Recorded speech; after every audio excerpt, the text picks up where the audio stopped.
4, 3, 2, Good. 1.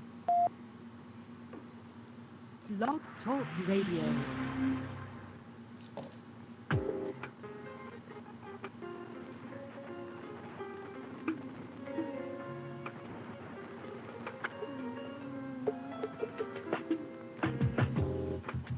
The east is where we're from. The 12 tribes of Israel. 721 BC. The Assyrian king, he took us down, we fell. With the greatest king we went Through the Euphrates, the Lord held the water still. to a land where no mankind dwelt. We went, the 12 tribes of Israel. Manasseh, the Cubans, Ephraim from Puerto Rico, Naphtali from the house of Hawaii. The Lord is calling back Israel.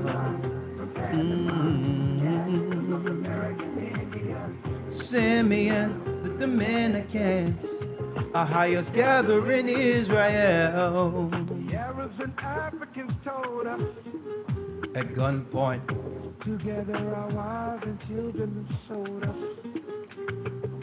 in the belly of these great ships we traveled in fear.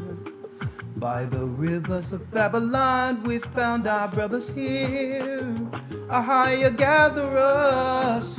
Whoa.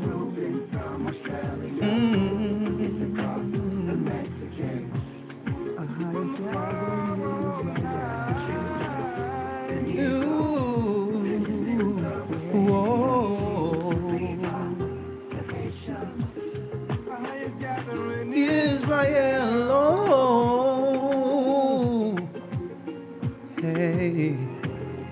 That's right. What's going on, folks? We're back. The Most High's gathering Israel. Oh, hey. Colombia, Reuben from Australia. Issachar, the Mexicans, that's who we be, we be.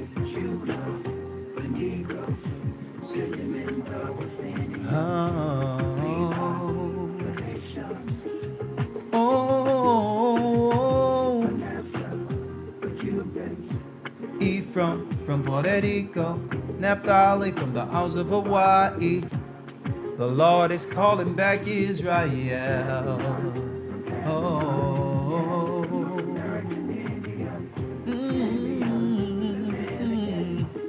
The highest gathering Israel.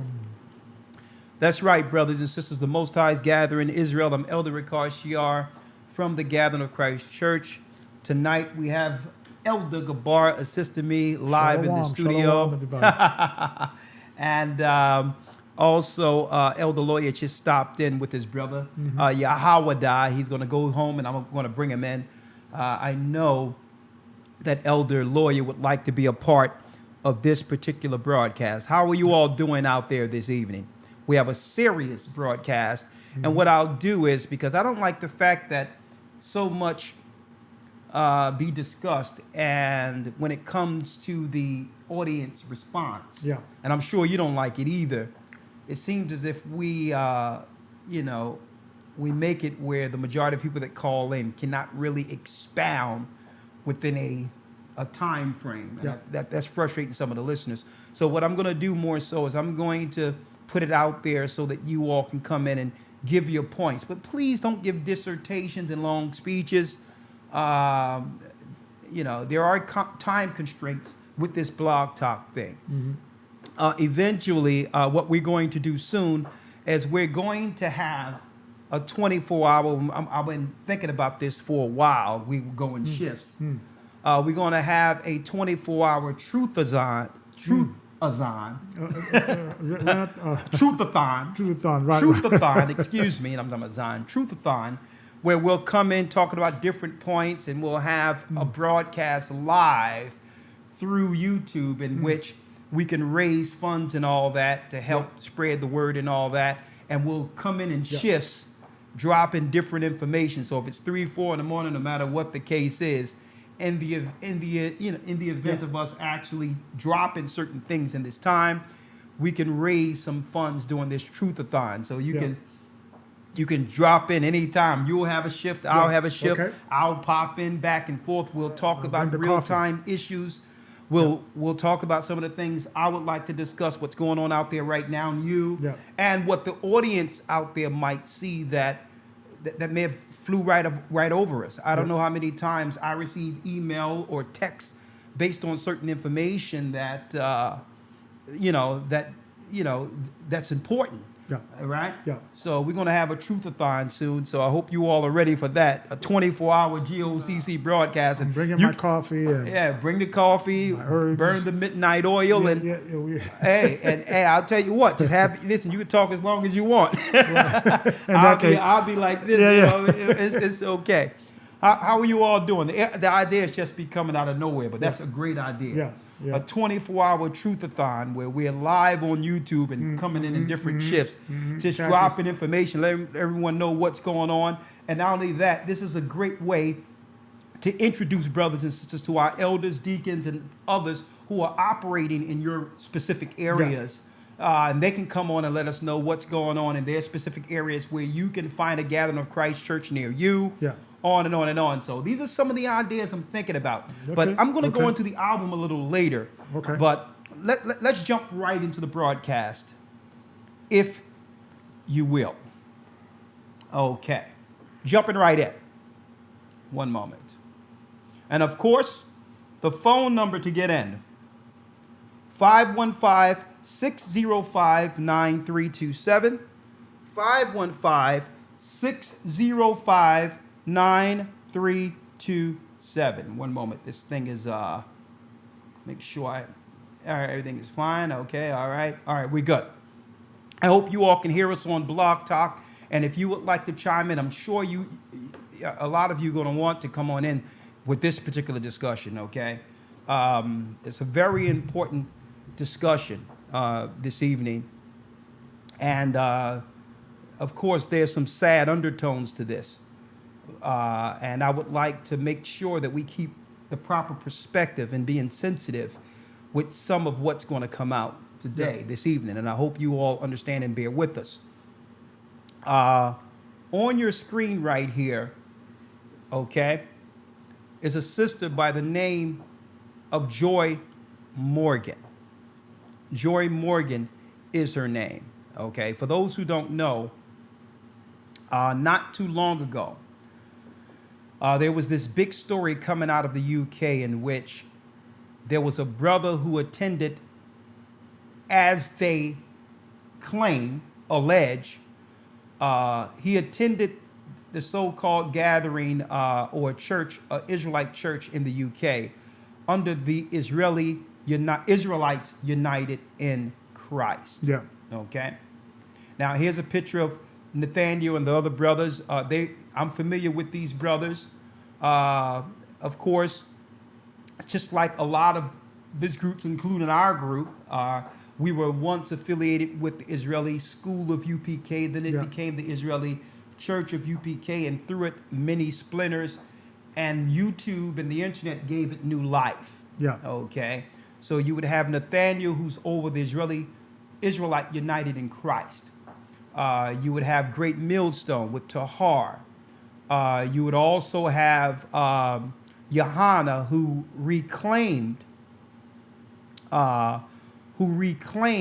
the Israeli Church of UPK. Okay, over in D.C. in the Philadelphia area. He's also established in New York. All right, and similar doctrines. Okay, from those who splintered. I would like to say that on every degree, the Most High more so allowed us to lean towards the tenets of the apostles when it comes to the doctrine, more so than focusing on who's Israel and who the white man is. But really, when it comes to the Israelite so-called awakening, a lot of these groups that I've just mentioned have similar teachings, Yeah. still have the same amount of breakdowns or information that was with the original school, Israeli Church of UPK, Israeli School of UPK. Not too long ago, this Sunday, I went into the Apostles' Doctrine. Yeah. I also compared the Apostles' Doctrine to what, and parallel that with some of the beliefs that's within the Israeli schools, such as a lot of them deal with reincarnation. There is no hell. Uh, People come back. They believed that King David was the guy named Mishah or Moses, on and on and on. And all of them have a similar doctrinal understanding of not dealing with or teaching the Gentile nations, especially the white man. Okay, I'm just putting that out there in a nutshell. If you like to talk about it, I'm not here to speak about them in particular, but of course, I need to bring that out based on this show we have tonight, Israelites Under the Spotlight. Okay, Israelites Under the Spotlight. Now, of course, they're focusing and looking at the awakening even amongst the gathering of Christ Church too, because yes, we deal with baptism, we teach all nations, we deal with the knowledge of Christ, but guess what?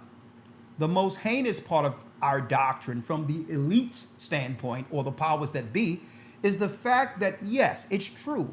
We in the gathering of Christ Church know that according to Bible prophecies, the blacks, Hispanics, and those that are suffering throughout the four corners of the earth are the true biblical children of Israel according to God. Okay? And of course, that is to some degree threatening or deemed threatening under some type of new label they're putting out there for certain brothers and sisters who identify themselves as Israelites as identity extremists. Just remember I put that out there, that they're trying to tie that in now. Okay? It wasn't until this current awakening of our people realizing that we are the children of Israel that they started to come with this new label of identity extremist. Yeah. They didn't equate that title to the Black Panthers, to the Nation of Islam, or any other group that was out there that they deemed polarizing or threatening during the 60s or 70s. Yeah. Whether you be a Muslim or whatever the case is, only until now where our people are beginning to identify with themselves and the Bible are they labeling us what? Identity extremists. So if you identify with who you are according to prophecy, that's deemed a threat in this society. Yeah. Now, going into the story real quick, and I have a brother by the name of Joshua. Okay. He's on, I'm going to bring him on in one moment. Okay. I'm going to bring Joshua on because he's from the UK, and anyone else in our church in the UK who would like to call in, please call in. Okay, so you can give our brothers and sisters some insight on how this particular story concerning this sister, Joy Morgan, is affecting society within the UK when it comes to religious divides. What are they saying about Israelites over there now, and what laws are being put in place because of what we're seeing here? Israelites under the spotlight. And what will they do next? When I say they, those of the New World Order. That's behind the media propaganda, demonizing the awakening.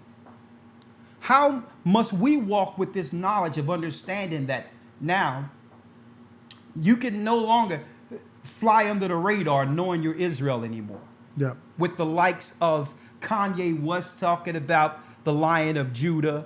You have football players, basketball players going into understanding who they're, you even have Amari Stoudemire going over there as under Judaism, practicing the law. You have the likes of minister and pastor Reggie White, who made this transition rebuking the Christian churches when he realized that the biggest hypocrisy going on in the church is that they claim to follow the Bible, but yet they are breaking God's law. And then subsequent to that, Reggie White was found dead. But I digress. We can no longer fly under the radar or be just dismissed anymore. Okay? They got the apologetics. They got everyone meeting about these Israelites, not because the Israelites are a threat, physical threat, or what you would call a national security threat. No, because it breaks the control that they've always had over us. The Most High God, through the word, through his prophecy, has broken a generational curse. Which leads us to this story here. The murder of Joy Morgan. It just came across my desk not too long ago that this particular sister now is all over the news, or through this BBC documentary in the UK, speaking about her being affiliated with an Israelite group, namely Israelite United in Christ, allegedly. And through this affiliation, one of the group members, as they alleged, murdered this particular sister. Now, you all know how they care so much about black young ladies, okay? I wish this type of coverage would have happened with the death of quote-unquote Sarah Bland, when police officers are known for shooting our sisters down in the street point blank, even in front of their children, but yet there's no documentaries out there. But I digress. Yeah. But all of a sudden, we can't have out there a careless act amongst our people, which are countless within our communities. I mean, just count them, how many deaths that are going on within our communities. But it's something special when it happens and they can affiliate it with an Israelite. Now they care about the black women. Oh my goodness. This heinous crime only happened because this guy she was with was radicalized, and it's that evil religion, the hatred part of it and all this. That's how we told you years ago, folks. Yeah. Didn't we say years ago that this is the way the mainstream would go if they could no longer dismiss the awakening of our people coming to the knowledge of the truth? So I don't want to minimize this sister's and death and what a family must be going through. The Bible, the law teaches us, thou shalt not murder. So if this brother did exactly what's alleged or is being charged, whether it was he was with the Christian church, whether he was with Islam, whether he was an atheist, he should be judged accordingly for breaking God's law and murdering an innocent body, especially a daughter of Zion. Especially a daughter of Zion. So let me make this clear. Okay? I wish that BBC and the mainstream media would take this same care to do something about and shining a light on the careless death that's going on in our community right now. Okay? And on top of that, the media's hand in perpetrating and promoting criminality and immorality. I hope that they can also do a documentary on how the media leads and what they promote and what they pay for when it comes to entertainment and how they promote us. It's also leading to many of Joy Morgan's and sisters in our community dying, okay? Dying outright without a care. So I wish they would put more focus on that than trying to use this as a political football or a political standpoint to then engage Israelites, which is coming. So, Elder, my understanding they're doing a documentary, or what exactly they're doing with the BBC with the story in particular?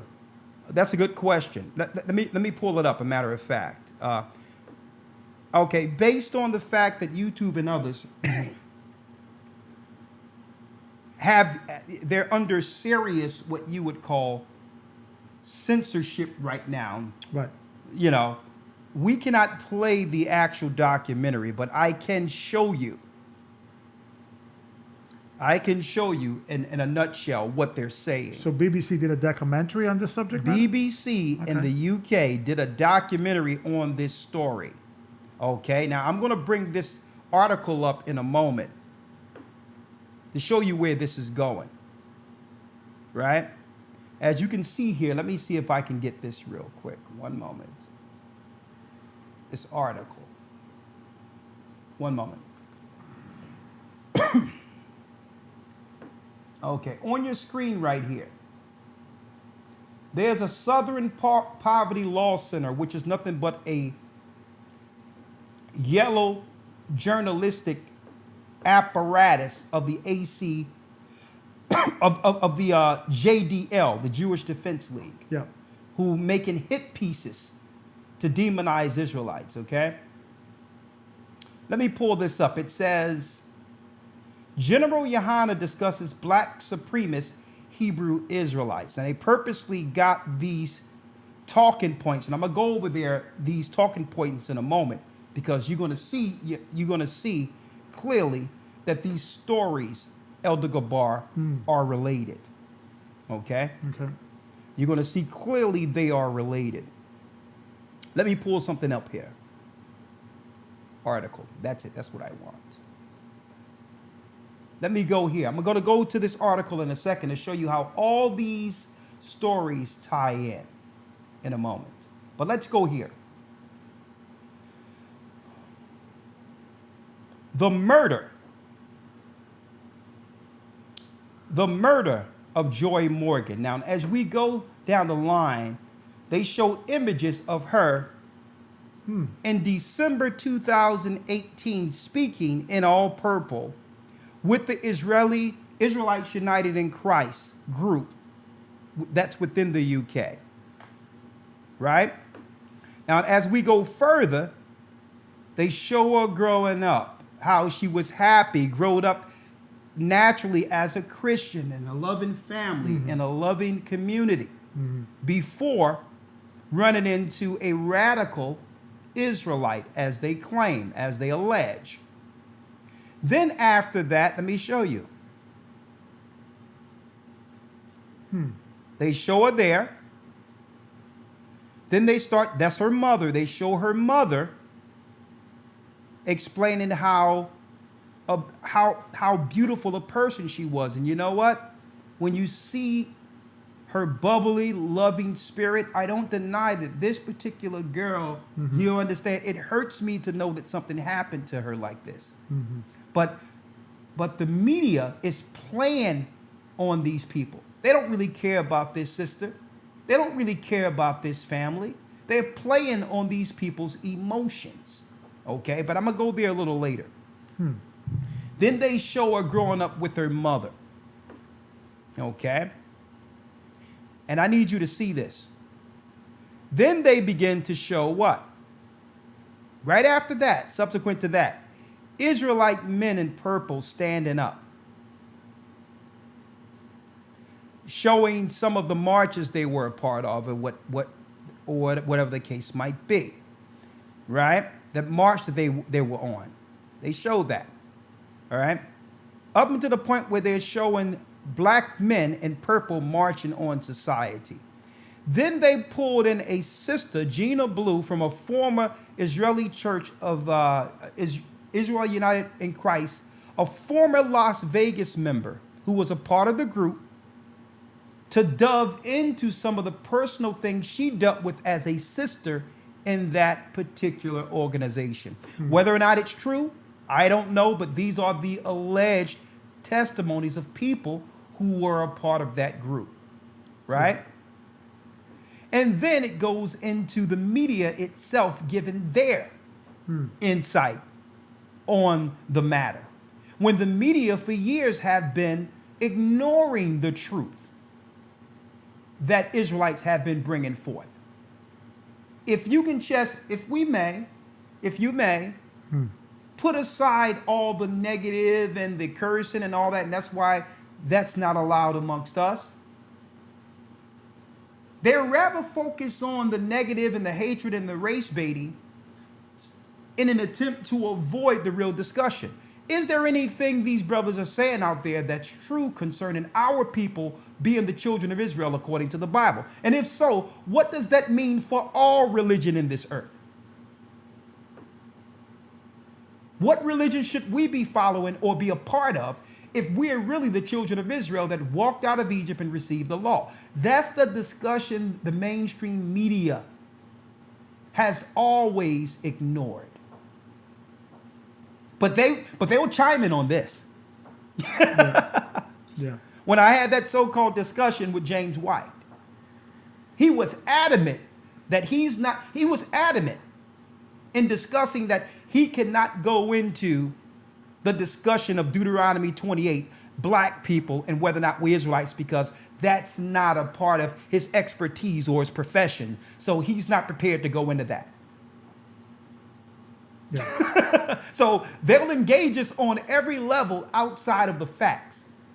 Regardless of what one may think of IUIC or Yahana with Israeli Church or UPK or any other group, one thing that can't be denied, when we go into that Bible and show who Israel is, all of them are telling the truth on that piece. Now, what they do personal and what type of different rules and laws they have amongst their congregation, that's between them and their congregation.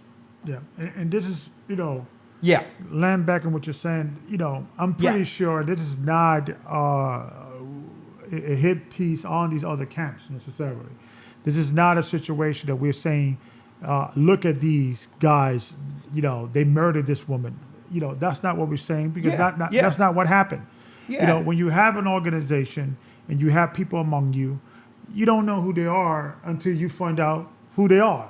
Unfortunately. Listen, I can't speak for or against the situation because I wasn't We there. don't know. Yeah, we don't know. But I do know how the media is going to portray this. Exactly. And what I do, and from my own experience, many days people have walked through doors to come amongst our congregation to find out what we were about after seeing us online, and weren't really affiliated like that. And I'm sure some of them were dealing with mental issues, spirits, demons. Just because someone comes in your door doesn't mean you are tied or associated with them. Right. So that's the reason why we are so adamant into not rushing positions and not open up churches very quickly and not putting somebody that we really don't know in a position of leadership because we don't know that person. And sometimes people have been waiting patiently for different areas. Say, Elder, when are you going to come up here? When you going to set up a church here? The body's here, the people are here, the numbers are here. But we're very cautious in putting somebody in charge because of these things like this. Because when it's all said and done, whoever did this, because my understanding is they haven't found the body yet, I think, or something. I haven't seen it. I'm going to see it tonight. Okay. Actually. It was just put on, but it was along the lines of what I wanted to talk about already. But go on. I'm going to see it tonight. We can watch it together if you would like. And then, my understanding is that this was not an official thing that the Israel United in Christ did. Yeah. It's some knucklehead that was a member of that church. It was one individual. It was a black dude, disturbed, who needs some attention, who, like other black young men who were raised with single parent homes, and through that grow up with mental issues and insecurity issues. And as a result, instead of getting healed, you understand, you have to realize a lot of these people are in the UK. And you don't know what was going on with this young man. So I'm not going to say, but I know this for sure. I know this for sure. Is that what they're using this for is unjust. Right. Because when you see it's unjust the way they're using this. The little that you have shown me. Yeah. Let me go down the line though. Yeah. But what I'm saying is a lot of people wonder why we're so cautious. Yeah. And we take our time with inviting people within the congregation. And some people say, well, I'm trying to get with you. I'm trying to do this. We have a serious vetting system to make sure, because 9 times out of 10, they'll send someone in with mental issues to get up in certain positions. Yeah. That they know will do harm. So we have a vetting process to some degree, and not to say it's foolproof, but sometimes we have to take more time and be careful understanding how they're going to use anything negative to demonize the Most High's awakening. Yeah. To downplay the fact that the Most High himself, God himself, is waking up his people, and to divert us from that fact. And to kind of show you an example, Yeah. about 2 years ago, there was a gentleman I was speaking to on the phone. Okay. Didn't know who he is. He knew me. He had my number. Okay. He took a feast day picture with me Yeah. 3-4 years ago prior to that conversation. Okay. And clearly this brother was disturbed, and not a situation that he admitted he was suffering from, bipolar. He was suffering from He's this. bipolar, but he took a picture with you in an association three years online. ago. So God forbid this guy kills Look at somebody. that. Right? Look at that. And there's a picture of me with this guy, and that's how the media operates. They Exactly. associate you Exactly. just by Lucid. something that you did. You Yeah. want to be polite. Hey, yo, can I take a picture with you? And then lo and behold, this person has, Yeah. And we would never change that, embrace it. I'm just using that example that when it's all said and done, I'm pretty sure that this documentary, when we see it tonight, is not going to be plastered this guy's face. It's not even about him. You understand? It's not even about It's not him, about, because it's about the awakening. It's about Right. it's about, believe it or not, this is stage 2 before stage 3, and I'm going to talk Yeah. about stage 3 later. Right.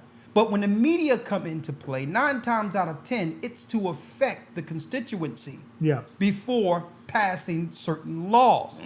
And I'm going to get there in a moment. Yeah. It's going to become illegal to say that black people are the children of Israel. I'm going to tell you, but I digress. I don't want to go there too far because I'm going to take this in stages. The media gets involved, right? And now you get a white person, a Jewish person from the Southern Poverty Law Center now. I'm going to show you how this ties in. She's not from the UK. She's from the United States. This is the Jewish Defense League's yellow journalistic hit pieces they do on people they would like to demonize through journalism. So now they act like it's an independent scenario where they calling someone up from America who has some insight on America's personal experience with Israelites, since this is where they began. This is where they germinated and came up into what have spilled over into the UK. Yeah. So she's the expert now. Now, she's going to get on there and say, well, I walk down the street, we call devils, and they hate white people. Mm-hmm. She's bringing in a serious piece here, a serious part. Now, you notice I can't play the video, and I'm not going to play the video. But it's not against the rules to show images and speak over the images. Right. And without even seeing this documentary, I know what she's used for, because I know who created the Southern Poverty Law Center. It's the same people who created the NAACP, the same people that created the LBGT. Yeah. All of these particular people are over the divide and control, okay, of the Western world societies, okay? And they ran by a particular group of people who worship separately on the Sabbath, quote unquote. Heidi Byrich gives her 2 cents on it. Now, some things she may say is true based on her perception and how she feel walking down the street being called names by irate, so-called crazy people, right? And this is why I told brothers and sisters a long time ago, be careful how you walk. And I'm going to go into the Bible a little later with this. Be careful how you walk with this knowledge, folks. When you receive the knowledge of the truth, when the Most High put that spirit on you, you automatically changed. Everyone else can see it except you. Automatically, the same demons that once control you become agents in getting other people to attack. They watch you. Folks, this is high-level spiritual warfare. We're talking about right here. Yeah. Absolutely. And that's why when brothers and sisters come into our church after being indoctrinated with some of these other groups, we tell them straight out, we're not going to let your ignorance, okay, straight out. And we're not going to let your youth in this knowledge affect the work we're trying to do long term. There's a finish line here, Yeah. okay? So just because you feel a certain type of way or have a bias against someone, that's your personal issue. But you're not going to use that to get in the way of the overall work, because they're going to use that against you. And they're going to tie your biases to me. Okay? There's an end game here. Okay? And you have to understand the wisdom. Even if you think or feel a certain type of way, you must walk with knowledge and understanding based on what the Most High have done and how he have dealt with this awakening. We must be careful with this. The Most High gives an analogy in the Bible, right? That Israel is like a pregnant woman that hasn't brought forth that baby yet. Like a woman in the ninth month, in travail, in contraction. So if you're not careful with this understanding and using that analogy and understanding that analogy, you start bringing forth your personal biases, and guess what? You'll abort. You'll lose that original spirit you had, understanding that we are the people. You'll start to lose that, and it'll turn into venom. It'll be steered somewhere else. And at that point, it's better off if you haven't even found the truth. So when people come with these, well, what do you think about white people? What do you think about this? Listen, this is what I think about Christ. Okay, the Most High didn't give me this information to hate anyone. And I have the power not to hate anyone. Yeah. Because I know how that's going to be used, folks. And I'm not saying I'm being a certain type of way because I know they'll use it, but I really feel hatred towards anyone. I'm not saying that. I have enough understanding in reading the word and understanding the word that there's care and love, and you should have a balance in this truth. There's a balance, an emotional, temperate balance to make it from point A to point B. Now, this woman gets on to demonize further, and of course, they begin to play on what? You got it, the hearts. Begin to tug on the emotions, using the mother. And then they bring in Nathaniel from IUIC right after that. Strategic editing. After drawing your hearts in with the tears of the mother, subsequent to that, they bring in the so-called leader who they claim, alleged, radicalized the murderer. Let me tell you, folks, these media people are tactful. They was like, we're going to bring him in, but not yet. We'll bring him in right after the mother. And guess what? I don't know for sure, but I wouldn't be surprised if this brother don't even know that brother that killed the sister, if that happened. I'm sure Nate, and I'm not making no excuse one way or the other for him, because I believe that according to this system, that nothing should be a documentary until it goes through the regular courts. Right. Okay? Keep in mind, the court of public opinion can spoil the pool of judges and jurors who would bring forth a righteous judgment on the other end. You can't have a biased hit piece or documentary with a bunch of people one-sided against anything. You understand?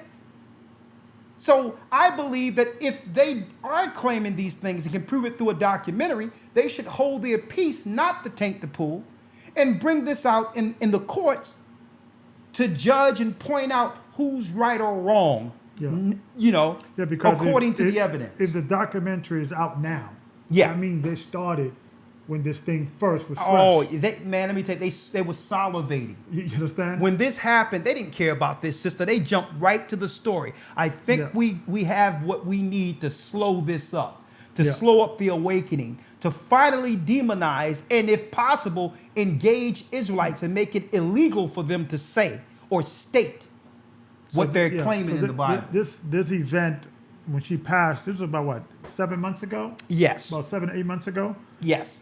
And it's already a documentary? It's already a documentary. It takes some time to documentary, 2-3 years to get developed. Exactly. They were working fast. It's a hit piece. So therefore, Yeah. so and this before, I don't know if the trial is over, it's still going on. It hasn't gone through. I'm gonna bring in Joshua in a minute, Yeah, who can because give he me can some fill us insight in. of the UK. Let us know what's going on over there. Yeah. But all I know is, and hey, It could have been I don't somebody know. else. I don't know, but what I do, We have, I know you know. for sure though how they're using it. Yeah. Because I said, let me tell you, and I'm not tooting my horn or nothing like that, but on the streets years ago, I keep on repeating this over and over. I told people, you can stand behind this garbage of this so-called terrorist witch hunt to think that bin Laden was behind anything and stand behind the Western world's ideology against Arabs. But keep in mind, they're not setting these terrorist things up to go against Arabs. When you look at the Bible prophecies, it's Ishmael, the Arabs, and Edom, the so-called white man, together in their conspiracy against the children of Israel. That's Psalms 83. Yeah. Okay, so they just put that out there so that our people can get behind the Western world against Arabs. What I told people years ago, they're going to switch that out, folks. That CIA agent that they put up, Tim Eisman, as so-called bin Laden, is so-called, according to the narrative, fish food. And now they switched out that narrative through media. And now they have switched out that, that so-called terrorist Arab with who? Look at the people they show on the screen now, folks. Yeah. I said years ago, if we're not careful with this truth, you cannot be on the street cursing people out and all that, because it's going to feed into what they'll use politically against us. And it's nothing for them to find some whack job somewhere and just send them up amongst you. Yeah. It's nothing. In the world of Ritalin and all these other drugs our children have come up under foster care and all that, it's nothing for them to make a Manchurian candidate and put a purple shirt on them. But I digress. Going down the line, down the line here. They go back to the mother right after showing the Israelite leader. Right? Then they go back to her, a Jewish woman. Then they go back to the sister who's speaking of her personal experiences of what she alleged women go through.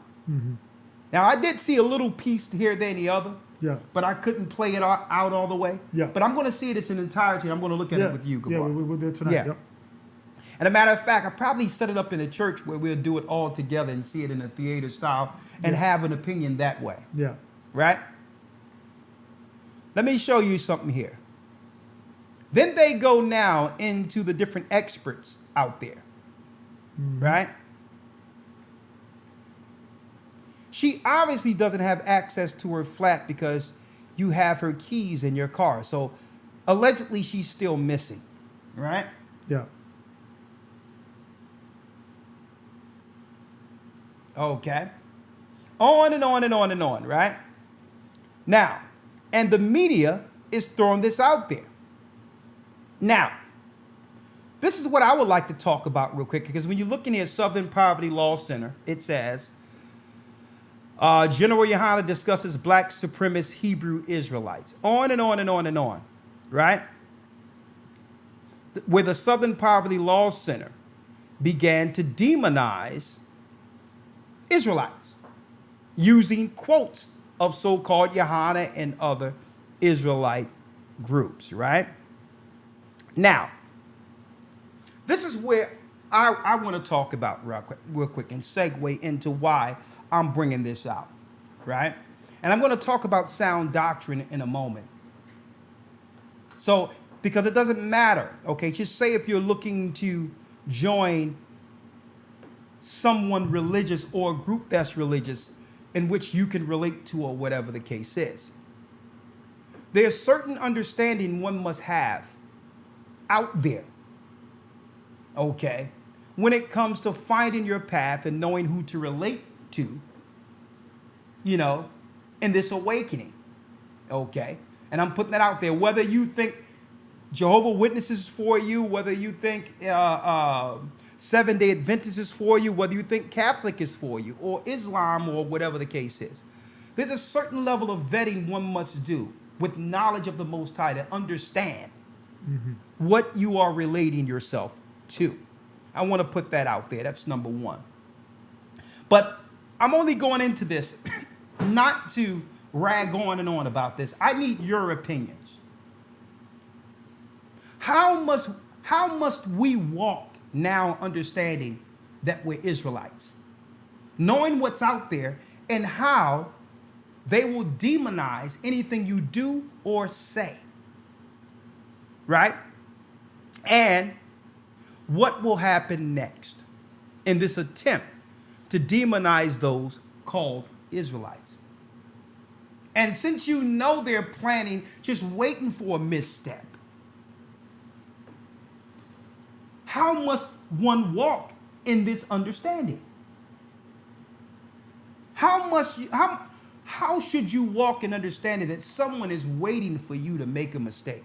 Someone is waiting for something to happen to jump on you all the whole time they feel a certain type of way, but saying nothing. But now the world powers have received enough fuel, okay, against you understanding the truth concerning your national origin, according to Bible prophecy, according to the understanding that one day the Most High will awaken you, and through this truth, if you endure, the Most High will give you the land that was promised upon the coming of our Lord and Savior. My question to you is, how must you walk in this understanding, knowing what's to come? I want to read something real quick. Please go to Matthew real quick. 24. Okay. We're in Matthew 24.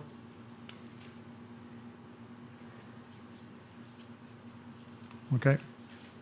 The phone number to call in. 515-605-9327. You can call in. And I need your input, your understanding. How must we walk understanding? And how must we walk under this spotlight? Israelites under the spotlight is the topic. And it seems as if nothing is highlighted positively concerning this awakening. Kendrick Lamar came out and said, "Don't call me black, I'm an Israelite."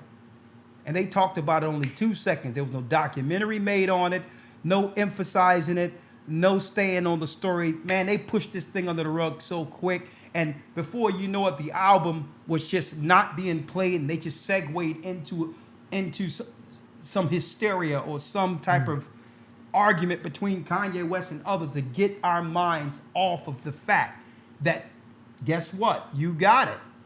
The stars are waking up. But let Kendrick Lamar kill somebody. Yeah. They'll relate.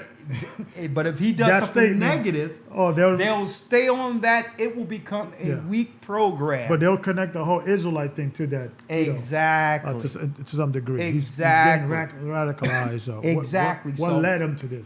What he was into. Yeah. So I know a lot of you have your own experiences knowing that we're the children of Israel, or you are a child of Israel.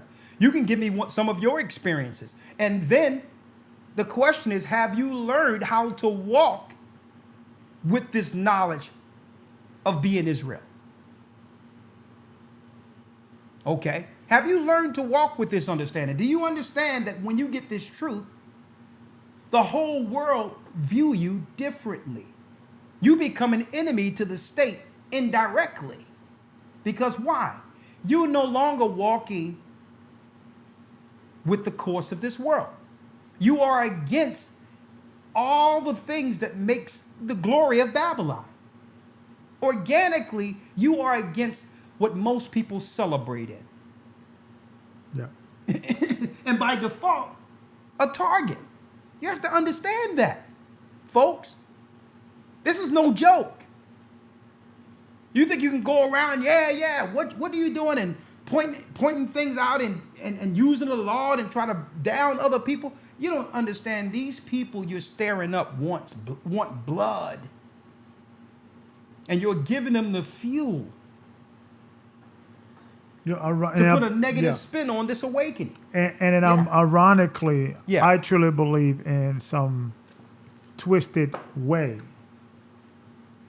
Every time these brothers, whatever camp, get any form of publicity, whether it either be negative or positive, and mostly it's been negative, excuse me, they take it as a badge of honor. So it's a bad, hey. They welcome the negative piece, they welcome, and the way they kind of view it is that, it's not because of that. It's because we got the truth. Now, to some degree that is true. I'm not saying they have the truth and things of that nature in regards of the doctrine, but what I'm saying is that the awakening of the children of Israel has to be demonized, right? Okay. But within these camps, they actually globe on these headpiece.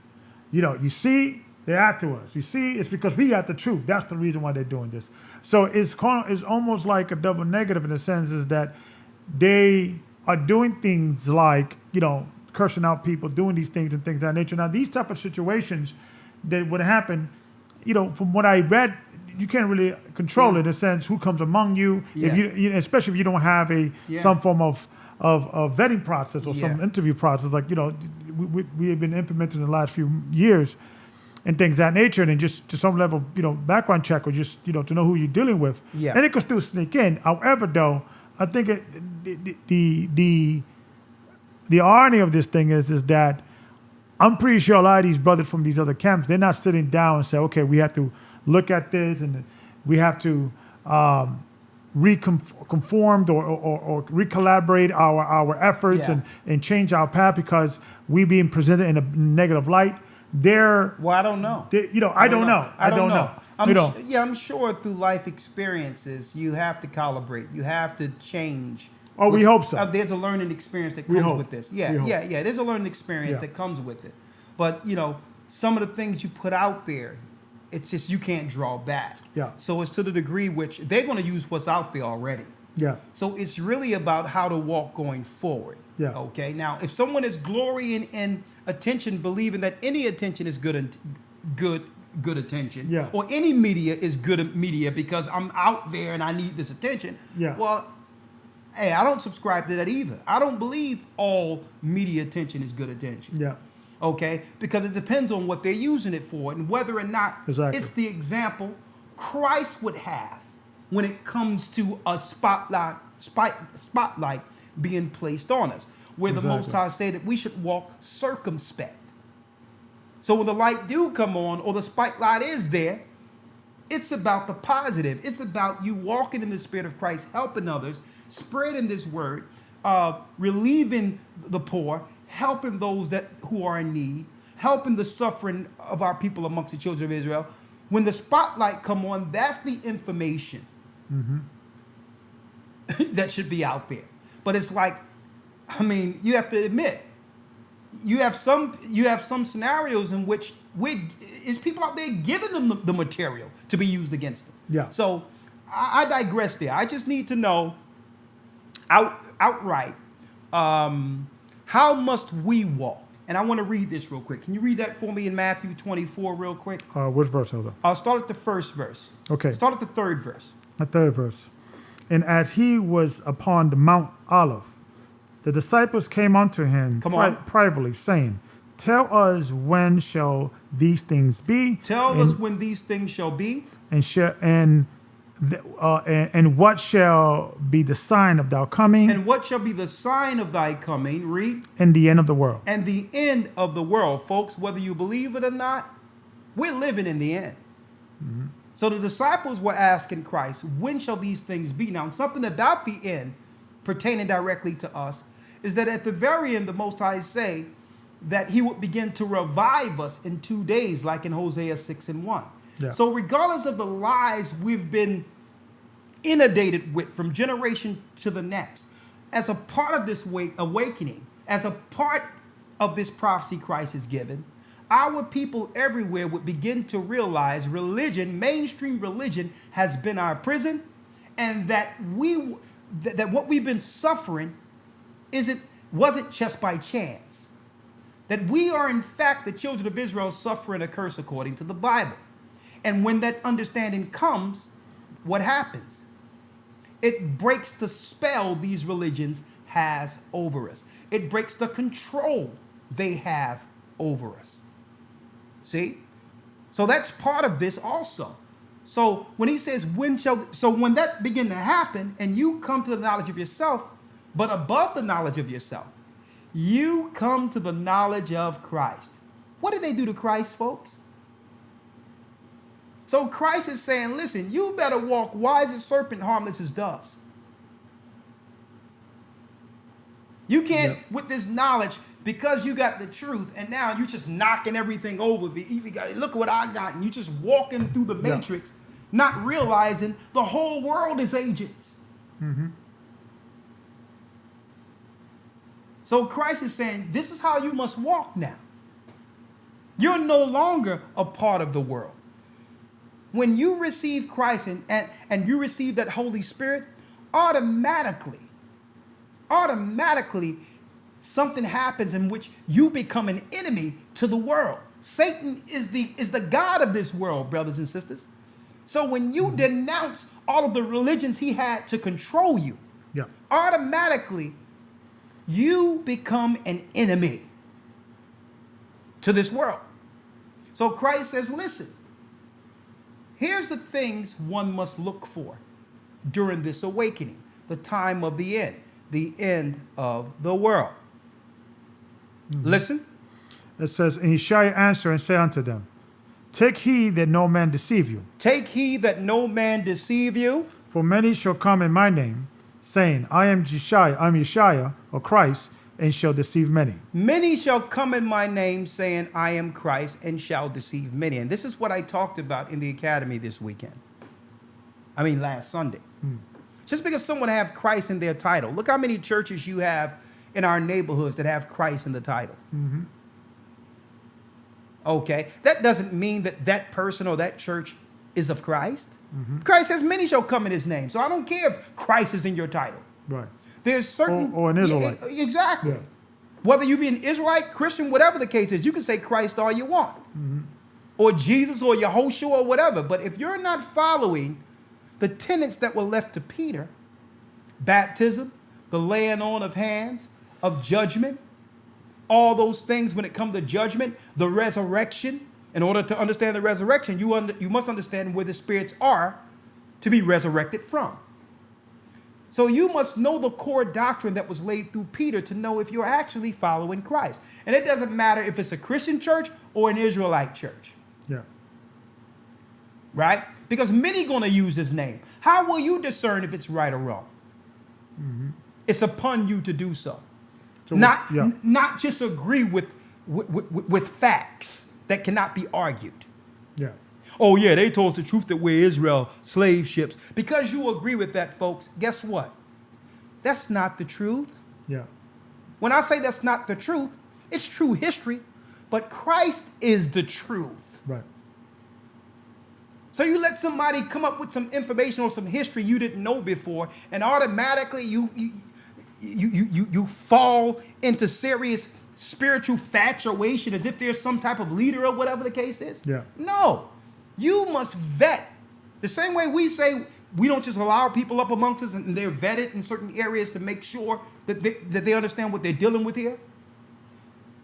It's upon you to vet who you listen to and what exactly they believe. Anyone can agree with slave ships and disagree with white people selling us on auction blocks. That's history. Right.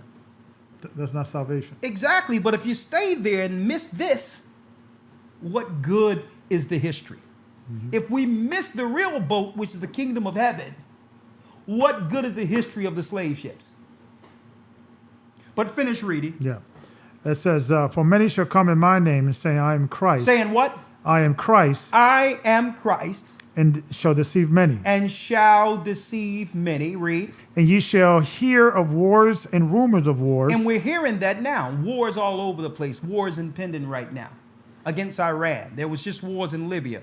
Wars in different parts of the Middle East. Wars with Iraq, Afghanistan.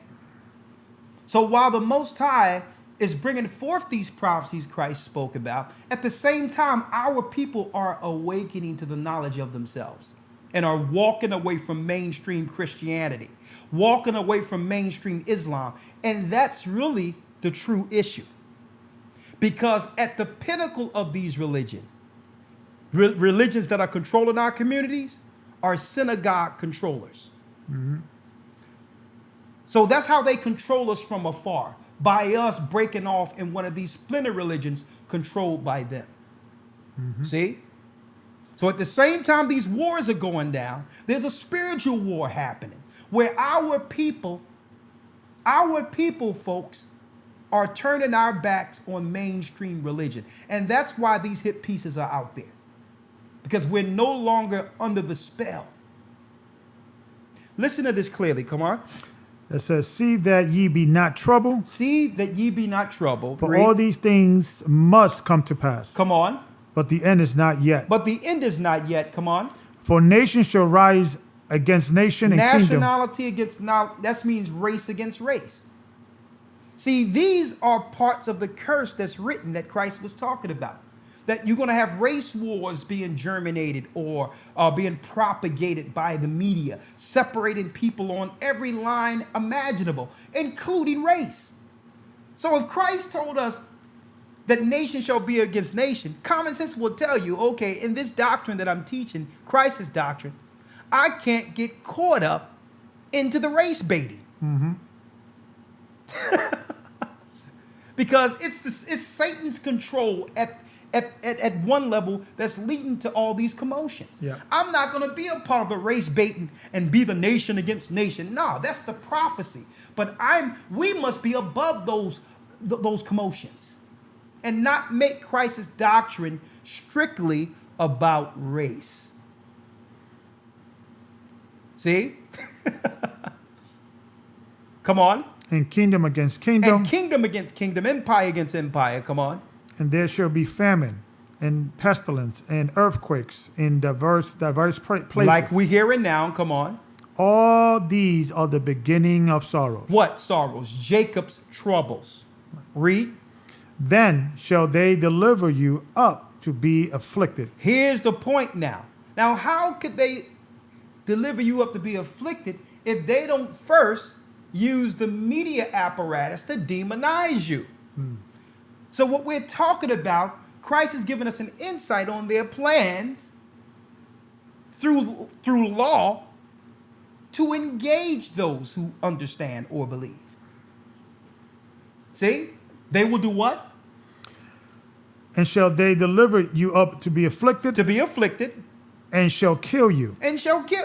This thing ain't no joke. People running around cursing people out and all that. You have to realize, folks, you don't want to be caught up into this race baiting and all this thing that's going on. Because at the end of it, you have people in this society that you're talking about who's taking these threats literally.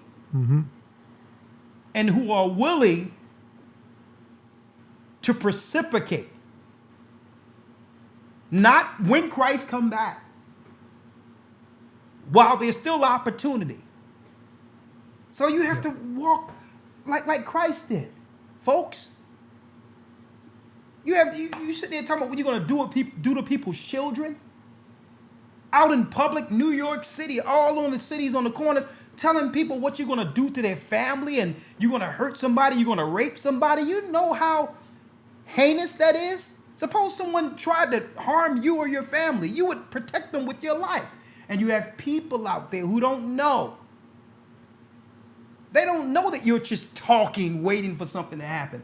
Your words, folks, your words shall be your accusers in those days. Because when you say that stuff out in public, you have people who take those threats seriously.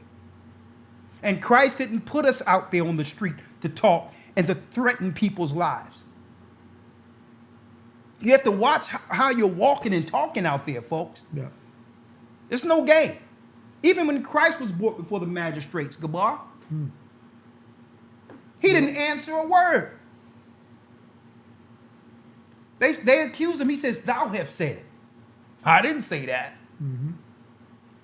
Christ says, listen, when you're brought up before the magistrates, agree with them immediately or pay the uttermost farthing. Your bail will be doubled arguing with the authorities. What are you talking about? Okay. Even Pontius Pilate, a so-called white man, looked at Christ and says, man, you're almost compelling me to follow you and to become Christian. And that was a white man. The white man came to our people and said, listen, I wash my hands. I don't find no fault in this man. And he knew Christ. Christ is a black man. He was a black man. And that white man said, I wash my hands of him. And it's our people who said, listen, kill him, give us Barabbas.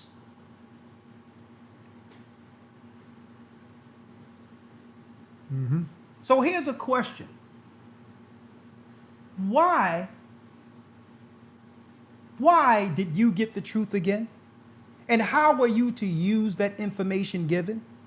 Think about that. Why did the Most High choose you? Why did he awaken you out of sleep? And what are you supposed to do with that talent, with that gift? Spoil it? Destroy it? How should you walk when there's many people in this earth who would die to understand and see the things you see and hear the things you hear and to understand? But yet those that understand and perceive are not walking with that careful baby, like the analogy I made earlier.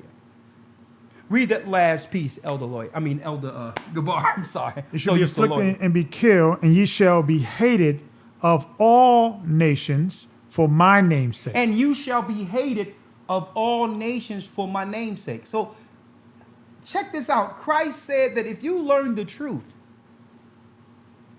you're not going to be hated because of your personal biases against some particular race. You're going to be hated for standing for Christ and righteousness and love. So automatically, if you're doing all the right things, you're hated. Let alone some of the things that people have been exhibiting with this so-called truth in the last days. If you do all the right things, you're hated. Yep. Check that out. Let alone someone out there cursing somebody out and giving the world powers all types of material to demonize this great prophecy of him awakening our people throughout the four corners of the earth. Now, I want to read one more thing, and I'm going to bring y'all in, right? I'm going to bring y'all in, and I want to hear your insight on how must we walk with this understanding, knowing how they'll use it, knowing how they'll use the negative that's out there. And what do you perceive is the next step after publicly demonizing Israelites? What is your opinion on that? I want to read this in 2 Timothy real quick myself. It says, 2 Timothy, the 4th chapter. It says, 2 Timothy 4:1 says, I charge thee therefore before the Most High and the Lord Yashaya, the anointed Mashiach, who shall judge the quick and the dead at his appearing and his kingdom. Preach the word. Be instant in season and out of season. Reprove, rebuke, exhort with all long suffering and doctrine. Why? For the time will come when they will not endure sound doctrine. You have people out there who are just following anything, not understanding that it's the doctrine of devils. You don't even know what sound doctrine is. For this time will come when they will not endure sound doctrine. But after their own lust shall they heap to themselves teachers, having itching ears. You just want to go to the next, to the next uprising someone cursing out a white man or someone doing this or someone doing that. You got itchy ears. You're just curious to hear Yeah. what the next controversial thing is with the teachings. That's an itching ear. The Most High didn't give us the truth for that. And it says, and they shall turn away their ears from the truth and shall be turned unto fables. And that's why, like I've said years ago, okay, you have to realize if you don't understand what sound doctrine is, you'll begin to follow people as the Holy Spirit. You'll start to believe that people was reincarnated as Moses and David. You'll start believing that people came, that they're the 12 disciples and they come here on earth again, born over again, to set up the kingship in the midst of Babylon. See that? That's because you were dealing with the itching ears and running to the crowd, seeing the, the controversy without really weighing in with the doctrine of Christ. See? And it says here, but watch. So it says, here's the key point I wanted to bring out. It says, and they shall turn away their ears from the truth. So it's not like you didn't hear the truth, but now the truth has been replaced and shall be turned into fables. You'll start believing fables of men now, and admiration of men, and lose that seed Christ planted in you when you first realized the truth. So all I'm saying is this system is going to do exactly what Christ said they would do. Okay? The question is, what are we going to do in understanding the responsibility that comes with the awakening? And it's upon every brother and sisters to know what to do according to this word and not get caught up in the controversial things that leads to fables, that leads to us the adulation and the admiration of just man and following man without understanding Christ's true doctrine. Okay? But the 5th verse says, but watch thou in all things and endure affliction. Do the work of an evangelist. An evangelist go out there and teach this word. And on top of teaching this word, he's only bringing the spirit of the tenets that was given to us in Hebrews. Baptism, laying on of hands, the forgiveness of sins. Okay? On top of that, the long-suffering work of helping brothers and sisters and teaching them about the resurrection and the judgment that comes with Christ, and how we must walk in this world understanding the truth. Not to become enemies, not to use this truth to become zealots. Okay? To become zealots and criminal minded and criminal sounded and lose that jewel the Most High have given us. But watch thou in all things, endure affliction, do the work of an evangelist, and make full proof of thy ministry. Christ tells us in the epistles that we have to be blameless with this understanding. Understand that by you knowing the truth, you've automatically become the enemy to the dark forces we cannot see. 515-605-9327. Listen, am I surprised what they have on the BBC? Not at all. Not at all. That's just the beginning, folks, because Christ said these times would come. But how do you walk with this knowledge? That's my question to you. 515-605-9327. Now, before I go into the phone calls, I'm about to open up the phone calls. Yep. I'd like you to know that in 2 weeks, I'm off this Sunday, but in 2 weeks, a brand new Hebrew and Bible Academy will be here before you. And if you all missed out on that academy last time, I can't say much, folks.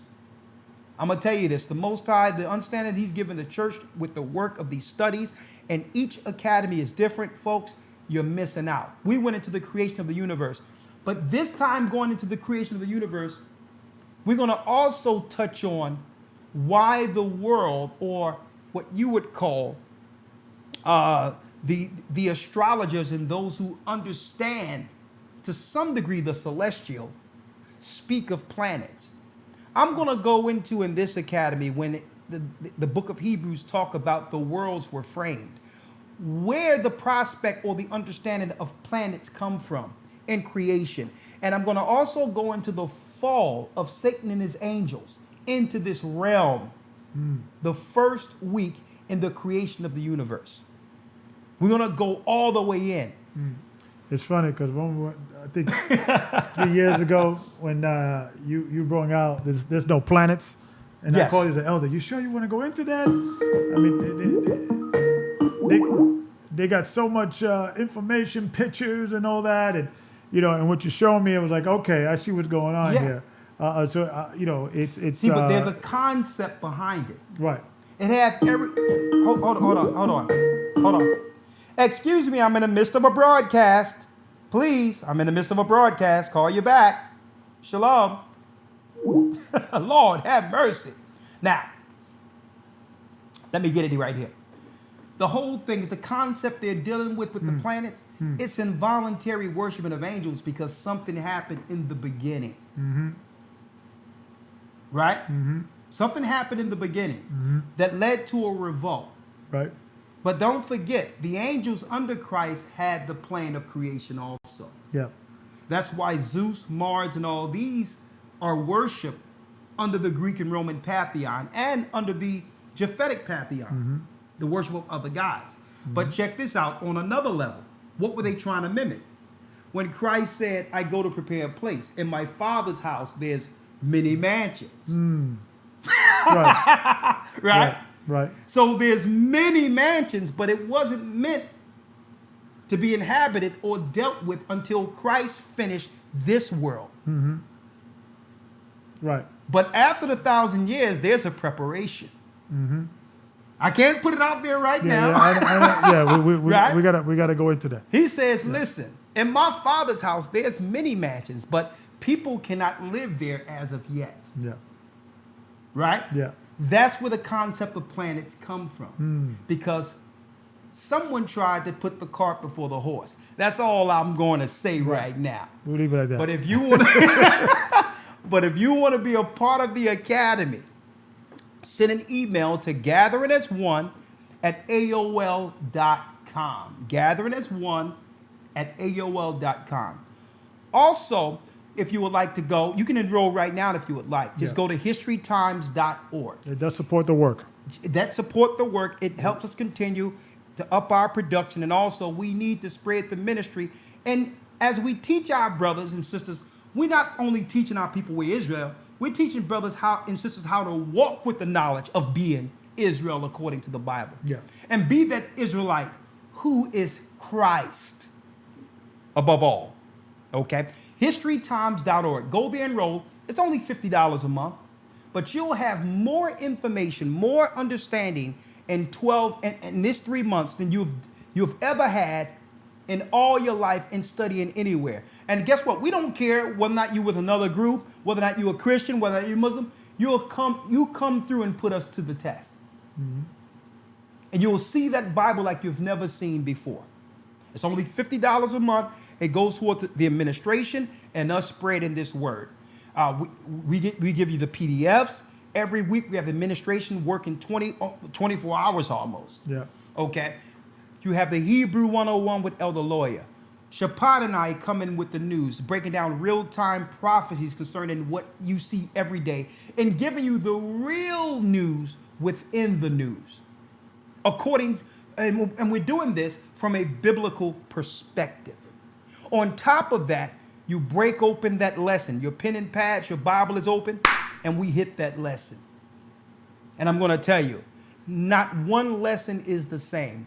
We make a concerted effort to make sure, even if it's titled the same, it's an entirely different lesson, and you have 12 lessons. And we're going to go in again, the fall between Adam and Eve. But this time, folks, the way we're going to go into the fall of Adam and Eve, we're going to go into the battle between the patriarchal and the battle between the patriarchal and feminism. Where did the spirit of feminism comes from? Where did the spirit of misogyny comes from? We're going to get all into that.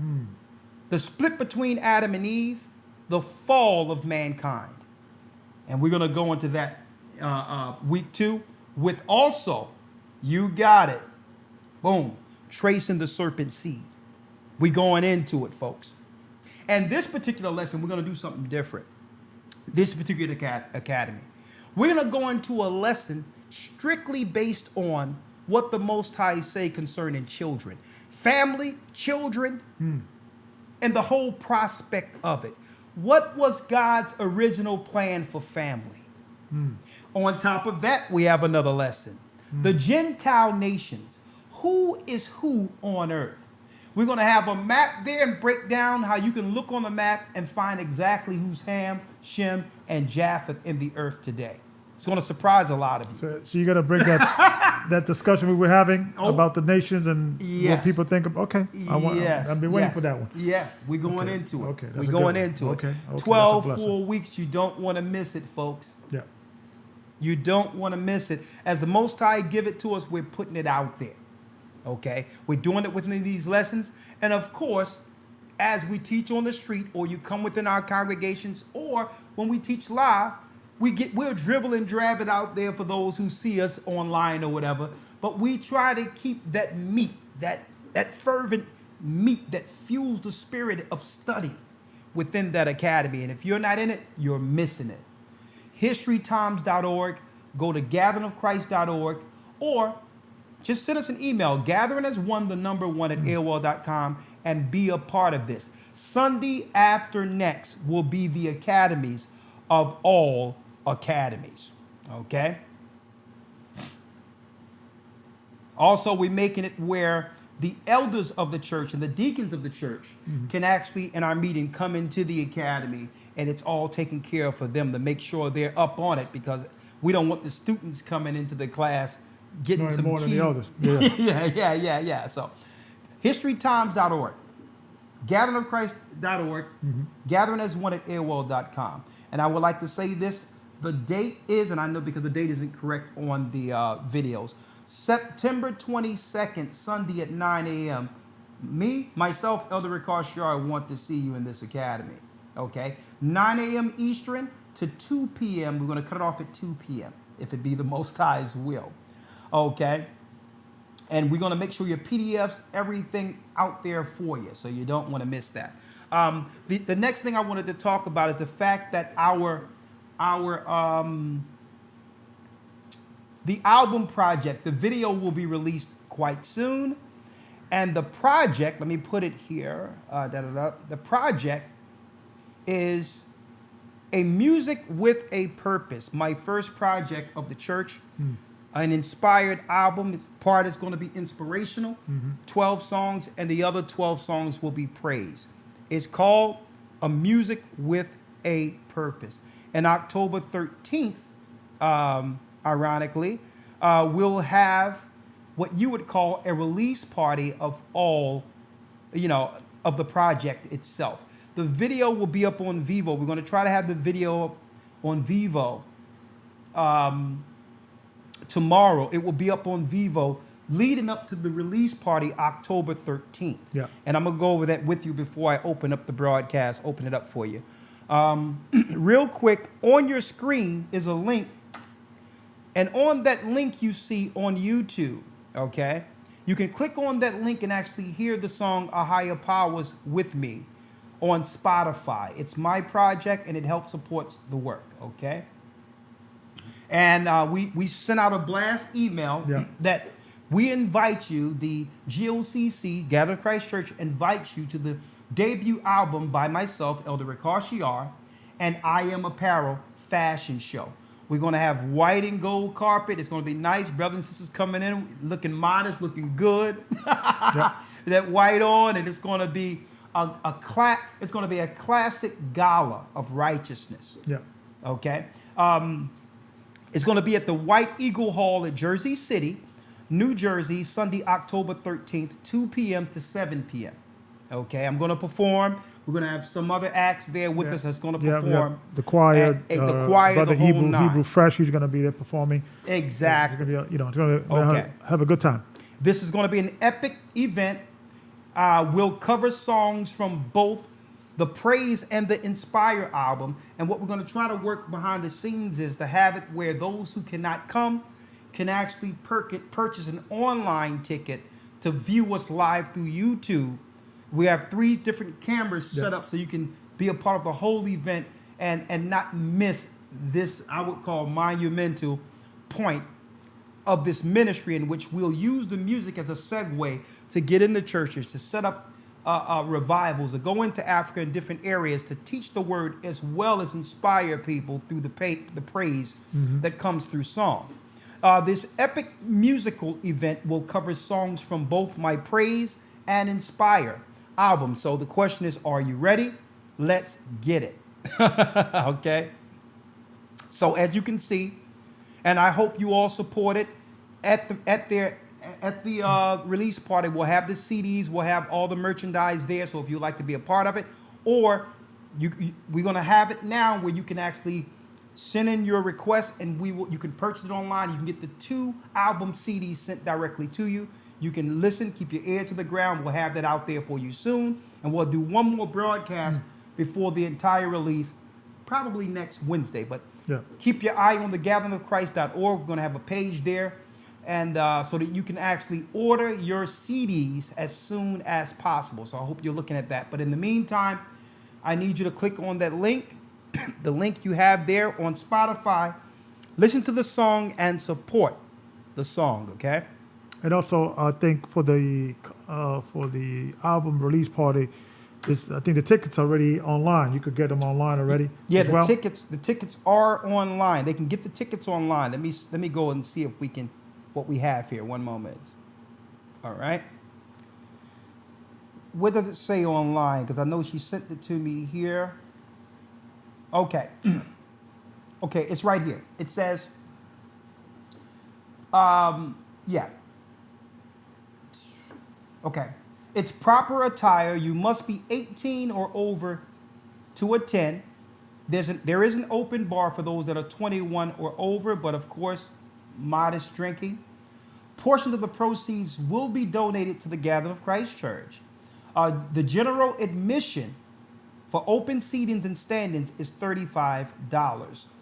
To secure your ticket, you can actually go to, believe it or not, you can go to Eventbrite. Type in my name, Ricard Shiar, or Music with a Purpose, and you can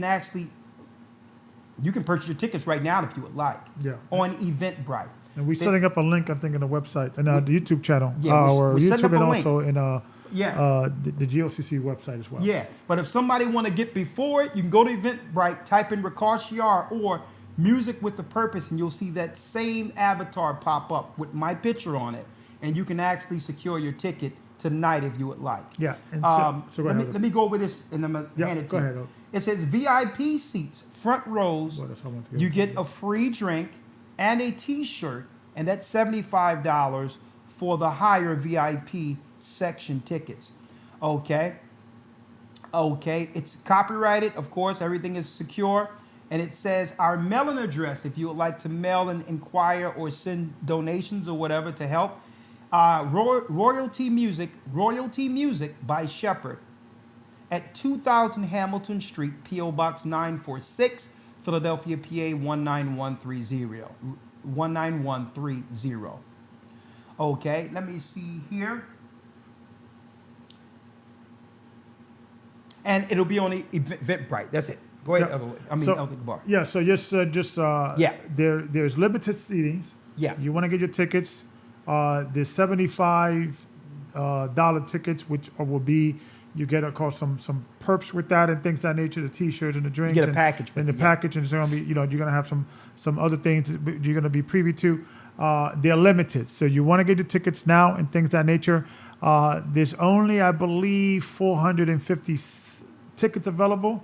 They're going quick. My understanding, Larry already told me they're being sold. Yeah. Some tickets have already been reserved from the New York, New Jersey, PA congregation. Yeah. So just be mindful, even with the 450, that's going to be cut in half within the online because we have to preserve for those that are in the local body. Yeah. So make sure you get your tickets. Don't wait for the last minute. Okay, don't say, okay, I'll show up and I'll pay at the door. Yeah.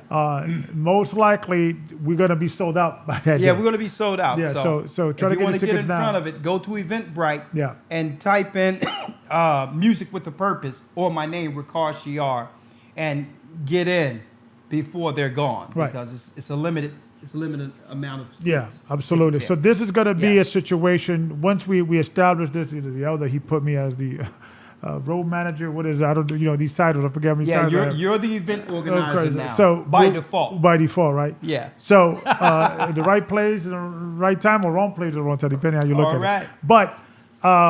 But it's all praise to the Most High. I'm on to do the work. Exactly. So what we're going to try to do is, if this is successful, which we believe it's going to be, Yeah. we're going to duplicate this in different cities.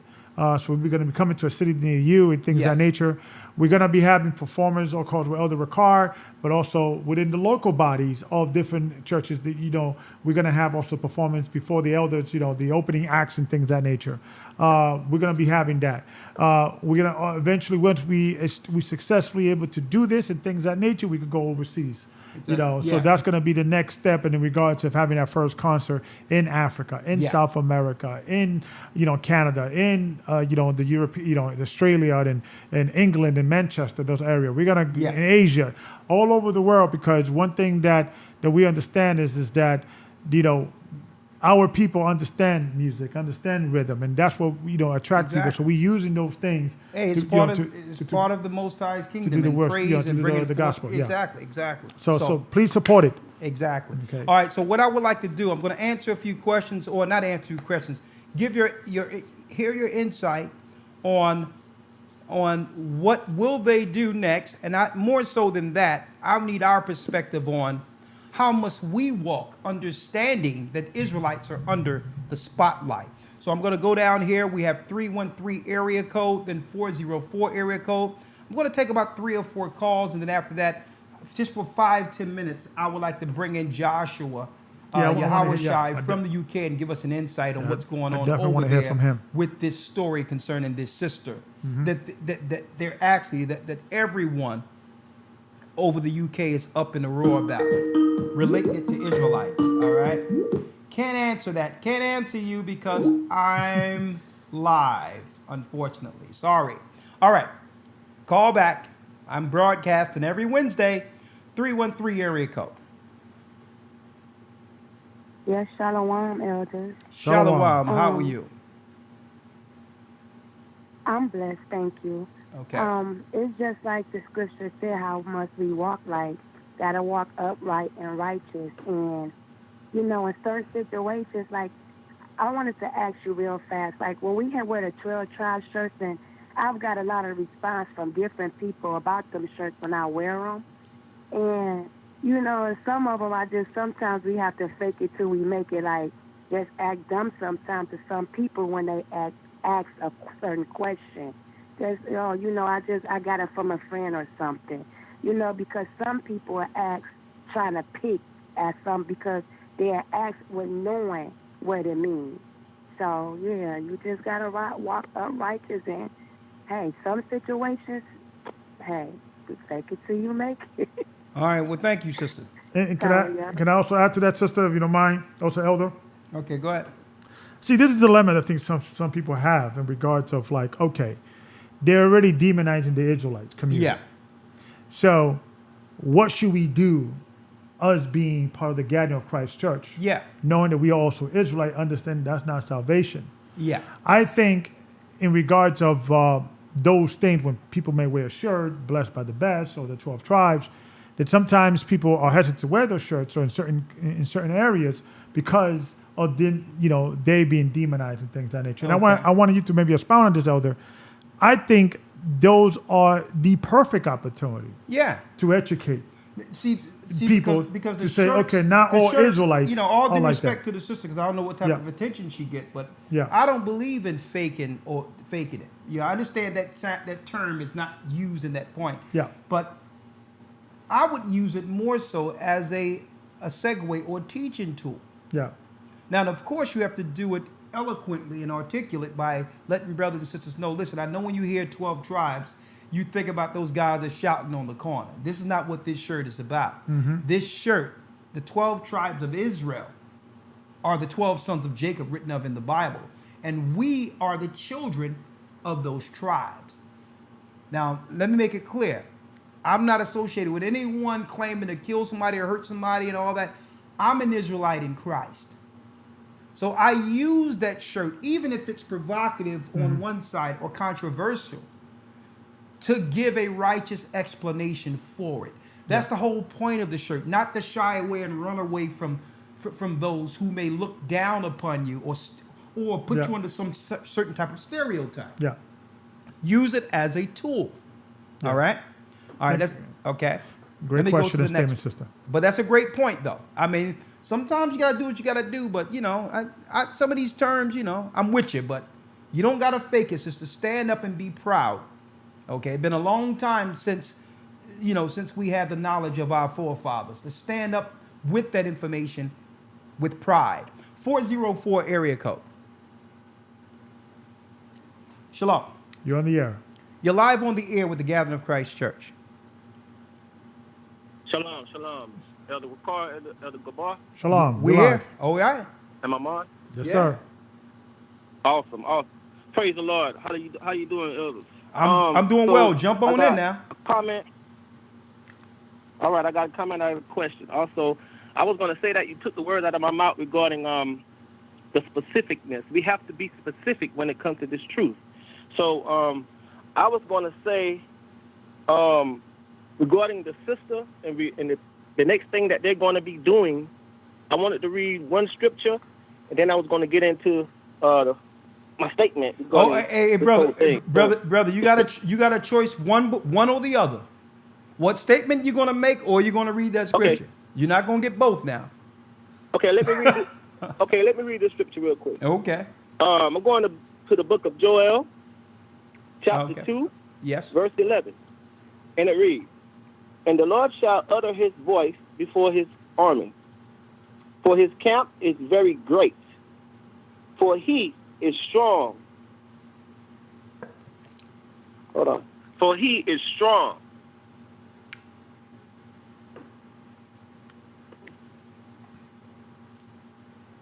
Okay, brother, don't worry about it. He is strong. I'm gonna put you on hold real quick. We're gonna go to the next one. I'll be right back.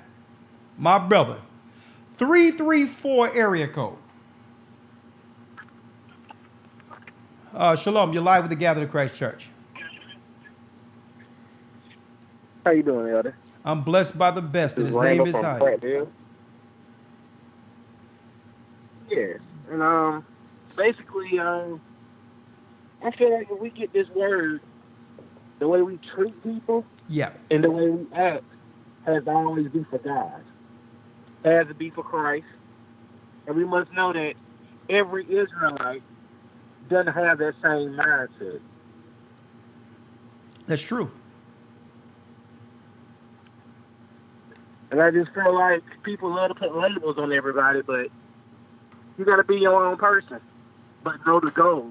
And the end goal is to get all of us there, all 12 tribes of us. That's a great point, my brother. That's a great point. What city and state are you And from? I got one more quick question. I'm from Prattville, Alabama. Okay, great. Give me your question, then I'll go to the next call. What's your question? My question, I've been trying to join a church. I think it's one in Birmingham. Yeah.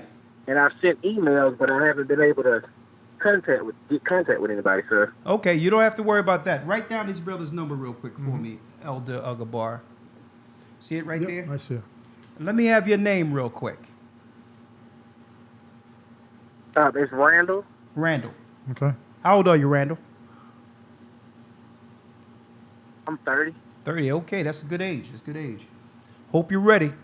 It's time to spread that. Time to spread that word. You still got that youth. We can use you, brother. So we're gonna give you a call, okay? Oh, yeah. All right. Yes, sir. And don't be out there cursing no people out either. Thanks. All right. I'm just playing with you. Yes, sir. All right. Yes, sir. Have you on the call? People on the call. I'm gonna chop your head off. Come on, Lord, have mercy. Come on, brother, just calm down. Sing a song. Just eat a sandwich. Do something. We here at 440 area code. Let's go. Israelites under the spotlight is the topic we have for you today. Israelites are under the spotlight, but usually it's through a negative connotation. How must we walk understanding that it can no longer be hid? That we are the true children of God, and that by default, it makes us a target, knowing who you are, because they don't like the fact that you're no longer under their satanic, their Babylonian control, under these religions. I'm so glad I'm not under a pastor telling me, well, I know what God say, but I pray and sanctify the things he say is wrong. Yeah, we sanctify it. So we sanctify that pork chop sandwich. We sanctify Christmas and Easter. Yeah. We sanctify this bowl of chitlins. Yeah. We sanctify this bacon. I digress. Let's go. 440 area code. Let's go. Shalom, Elder. Shalom. Talk to me. Elders.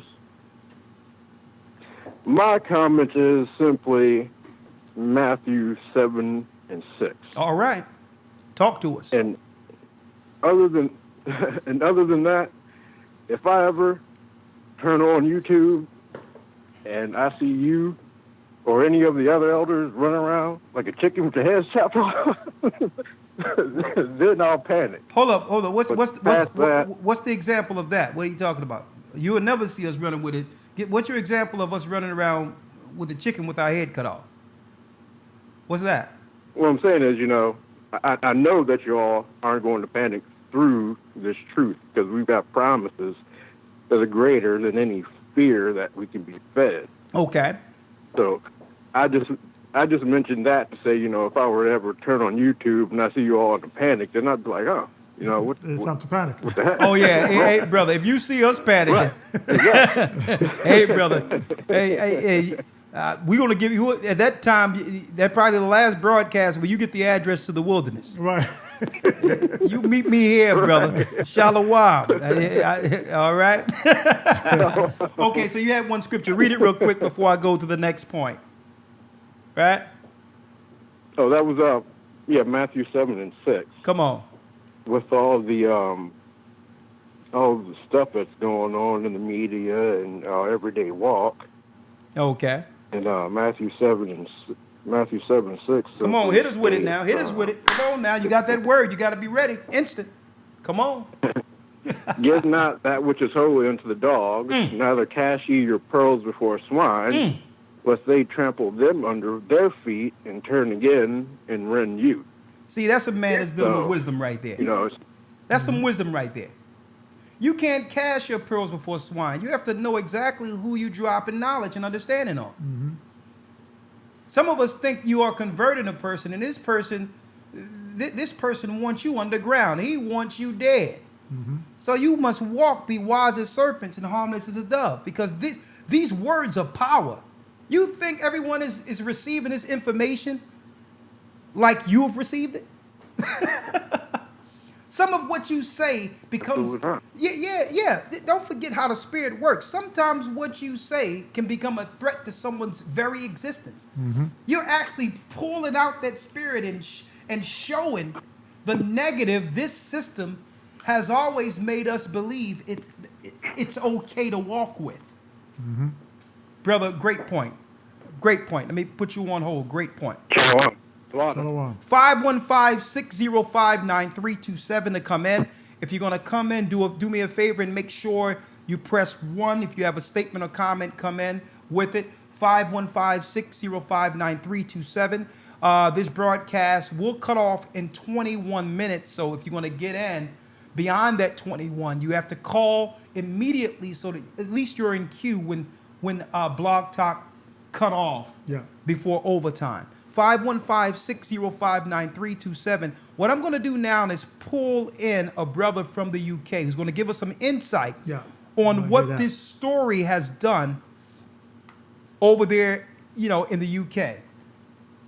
We're going to get some insight on this thing that with the sister, because they're relating what happened to this sister.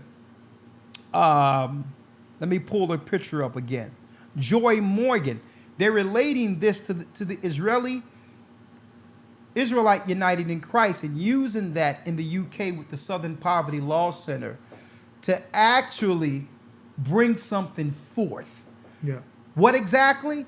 Let's talk to someone in the UK who's a part of our church who can give us some insight concerning what is the conversation with this sister Joy Morgan over there in the United Kingdom, part of our church over there. One second. There he is. Let me bring him in here. All right.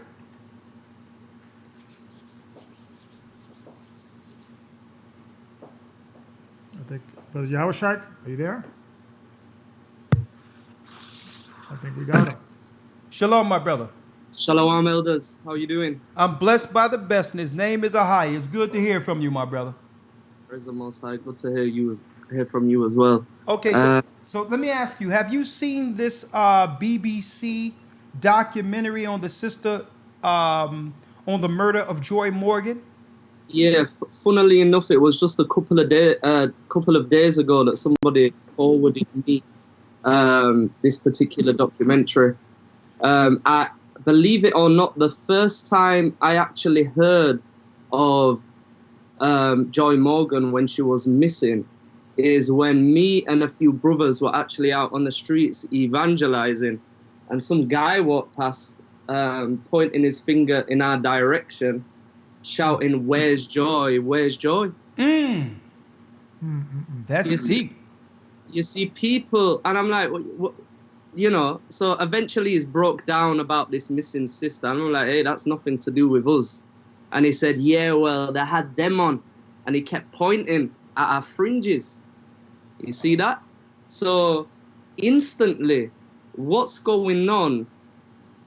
It's blatantly obvious. They are trying to umbrella all Hebrew Israelites in the same box. They're trying to categorize us like that. Now, the question what I think people need to ask is, why throughout the whole story, this whole documentary, if anybody gets round to watching it from start to finish, is the main point of discussion, or the prime point, the church that this particular sister was attending?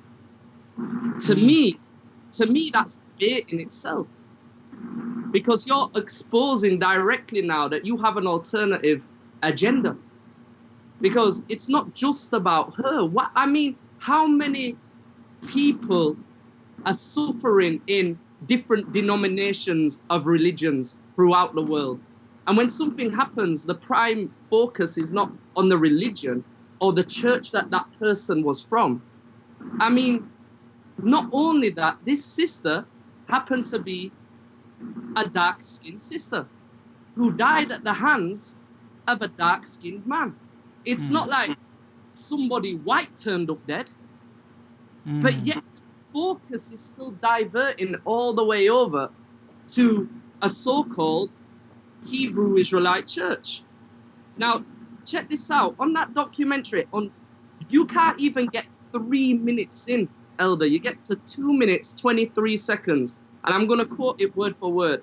It says, this is a story of a young woman who became distant from her family, deeply committed to a church many describe as a hate group. Less than 3 minutes in, you're talking about a hate group. 3 minutes in. And it's suspect to me because she was attending this church and he was. Hey, Joshua. Well, I want you to chime back in, but that leads me to know, based on this statement you're making after viewing this, what happens next. I believe that they're going to send this documentary out to all the black churches in the United States and other places in the Western world and use this story to scare and put fear into brothers and sisters who are waking up, who may be a part of the Christian churches. What do you think? 100%. And I think that even before this obviously deeply saddened tragedy has taken place, that was already in a way going on. Why? Because a lot of people, when they see people on the streets preaching, with all they need to see is fringes, and they'll point and say, Hey Josh, there's noise coming in with you right now. I don't know what that is. is that better? It wasn't like that at first. Yeah, that's better. Yeah, Go you're on. better now. Okay. Go ahead. Yeah, I was saying, I mean, just, just the doctrine alone that some camps are using when they're preaching death to the white man or the white man's the devil, so on and so forth, instantly gives people of, any religious background a standing point to say what you are teaching is hateful. This particular sister, her stepfather, Joy Morgan's stepfather was a Caucasian man, and she had younger siblings who were mixed race. And the longer she was attending these IUIC classes, she'd start to call her own sisters the devil. Oh my goodness! In her own house, under the roof of her mother, the house that she's been raised now, she's walking around calling her siblings, children of the devil. Now, now, obviously, outside of there's something deeply rooted. There was a divide in the house already before there was any such thing as her running into an Israelite group, obviously. She's a dark-skinned girl. And now her mother marries a white man and have light-skinned children who, to some degree, get preferential treatment. I've been over there in the UK, and just like the United States, there's a lot of colorism going on. So already there was an issue through colorism within the household itself, but that doesn't become the discussion. What's sad is she found something to feed her issue. Instead of her overcoming these issues with Christ and understanding that she's beautiful anyway, she found something that fed into that negative she always wanted to feel based on her light-skinned sisters and brothers being treated better or different in the household, her coming first, her being dark-skinned. But yet no one is actually looking at that. And it's a shame because it shouldn't have been an outlet in which she could have been radicalized to the degree of cursing out our own family and cursing out our own sisters. That shouldn't be.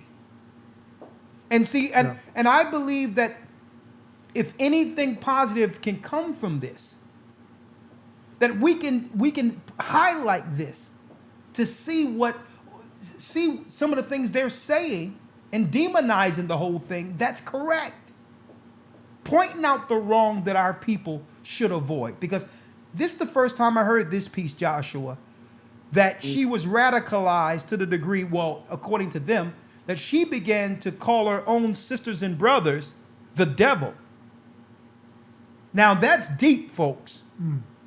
And this is the stuff they're looking at. This is stuff they're going to utilize because that she didn't have that fuel before. This was something that was taught. Yeah. This was something that was taught that she brought, and it did exactly what they said. It began to divide and separate her from her own family, her own mother. Whether or not she disagreed or agreed with her mother's relationship, that's something she had no control over. But what she did have control over is what? To honor your mother, regardless of her choices. To love your brothers and sisters, regardless of, they didn't have no choice in the matter of how they came into the earth. Yeah.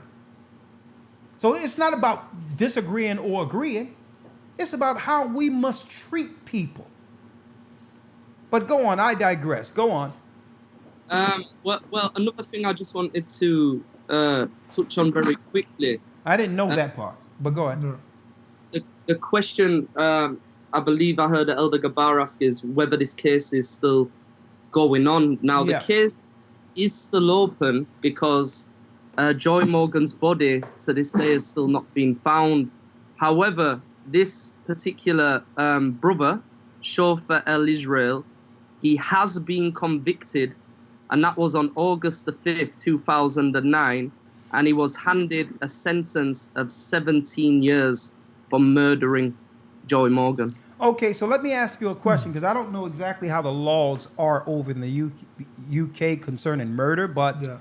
how can they convict him for murder without a body? How does that go? Yeah. Did he admit to the crime? What is it? No, he's still denying the crime, but within this documentary, if you get a chance to analyze it, Yeah. they actually have the footage of from when he was originally arrested and taken in the police car, and his original statements are all recorded. Do you know, like in the interview room at the police stations? Okay. He initially said it was December the 26th, I believe it was. There was a church event in London at the IUIC building that they have there. And this particular brother, who's a married brother, claimed he drove her home and dropped her off at the campus at the university where Joy Morgan was attending. So that's where he dropped her. That was his story. Okay. And initially he was sticking to it. However, the police found the number plate of his car. Like, they've got these cameras now where they flash your number plate and they know exactly where you are. In some completely different area where he said that he'd never been. 2 days after this supposedly happened. And this brother changed his story and then said he took Joy Morgan back to his apartment, not his wife's apartment, but his own apartment for 2 days where they talked or whatever the case was. Okay, so they're using that as evidence. Yeah, and her phone pinged at one of the towers where he was driving. Okay, so they know he's lying or he's not forthcoming. Exactly. But because there is no body under the UK law, they can still charge someone even without a body for murder. Yes, they can. Okay, so that's what it is. I'm not really schooled up in the law to the highest degree, but I know that they can do that. I've heard of it before.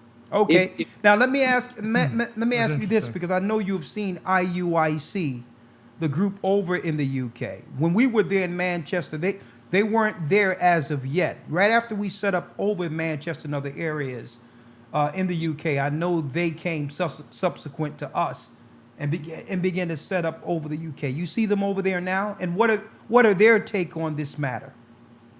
I haven't actually engaged in a dialogue with anyone from the IUIC in relation to this Joy Morgan case. Okay. However, I've seen them, but they're very, very, very quiet. Like, I've seen them probably once in the last 6 months, about a month ago. Okay, so they kind of. So I guess what happened there really had an impact on their presence there. Yeah. Yeah. I mean, I don't believe that IUIC are anywhere near as big in the UK as they are in the States, number one. Okay. But you seem to find a lot of brothers in twos or threes, just, Okay. They sporadic over there. Yeah. Okay, so this is what I was saying. I would say amongst the elders and deacons there, you know what I mean? You don't want to even be loosely associated. So what I would do is some of the garments we'll send over there for you instead of the fringes that look like the ones we have here. Let me pass me that right here. We probably send y'all the tassels to go on the four corners. Because usually if they see, even though I love the way these look, if they see the fringes here like this with the borders of blue, they'll automatically try to associate us loosely because people don't really take the time, to assess the scenario righteously or to really delve in. it's guilty by association or perception now. So, it's a shame because I said years ago, even when some brother came into our church one day talking about what do you feel about the white man, I'm like, listen, brother, you can hit the door, okay? I'm telling you how I feel about you. You can hit the door because if you look around, you don't see no white people in here, hardly. And if they are here, they have proven themselves to be worthy to be amongst brethren. And they're called to be brothers. That's what they called to be. Just like they were strangers in the camp amongst Israel. When they coming in with that madness, listen, let me tell you, there's fringes on that doorknob. Let it hit you on the way out. Okay? That's the whole deal. Don't try to come in here and radicalize people who's really, when you come into this truth, it's about self-observation and getting yourself prepared for the kingdom. It's not about being turned into some type of Manchurian candidate to lash out at every person that don't look like you. Okay? It's not that. And see, many times I've dealt with that, brother. And you know what? They don't even deal with me no more. One guy came in, was great millstone. When I first came to the UK, you remember this, Josh. One of the great millstones, these characters come in. And he had another guy behind him with, writing stuff down and all that. And they was like, y'all want him to hit the door? I'm like, no, let him speak. What is your question? What do you think about the white man? I'm like, what? Man, we delving into deep knowledge here. We delving into the mark of the beast. We're delving into spiritual warfare. We're delving into all type of information. And the only thing you got to ask me, listen, in the UK, there's enough white people here for you to figure out what's going on with white people on the outside of these doors. What good is me telling you what I think about other people? What did the white person do to me? You want to talk about the white person who have done something personally wrong to me? I can tell you about how I feel about that white man. You want me to tell you about the black man who have done things personally against me? I can tell you about him too. Now, if you want to talk about the black, white, or any other nation who have done right by me, I can talk about that too. I have enough understanding and spiritual intelligence not to paint all people with a broad brush. Yeah, just Brother Joshua, let me throw this on the table, and I wanted you maybe to just expound on this, Elder, as well. Yeah. They didn't find the body. They didn't find the body, no. They convict this guy, already. Yeah. This news first cracked about Joshua about 8 months ago, I think. I'm bad with time. But when was the first time this thing cracked? I think it was about December. Okay. So we're talking about an individual that is denying that he's pleading. He didn't plead guilty. He didn't confess to this crime. For your understanding, they haven't found the body. I'm just throwing this on the table because it's kind of eerie. Do you think that the powers that be are saying, okay, there's a young lady is missing. We don't really care to find her, but we got a suspect that is attached to this Israelite group. Yeah, they're moving forward with the narrative. And I wonder if, I'm not saying that he's innocent, I'm saying he's guilty. What I'm saying is that this is very suspicious. It's suspicious, but I don't want to speculate anything at all. Yeah. Well, but I'm gonna catch you right there because it's just a very weird situation. I'm not speculating anything. Yeah. As far as we know, who knows what could have happened? But I know what they're using it for. Go ahead. Go ahead, Josh. Real quick before we open up the phone call. Just on what Elder Gabaz mentioned there. There's a few sisters who actually commented, members of the IUIC that had the faces blurred on this particular documentary.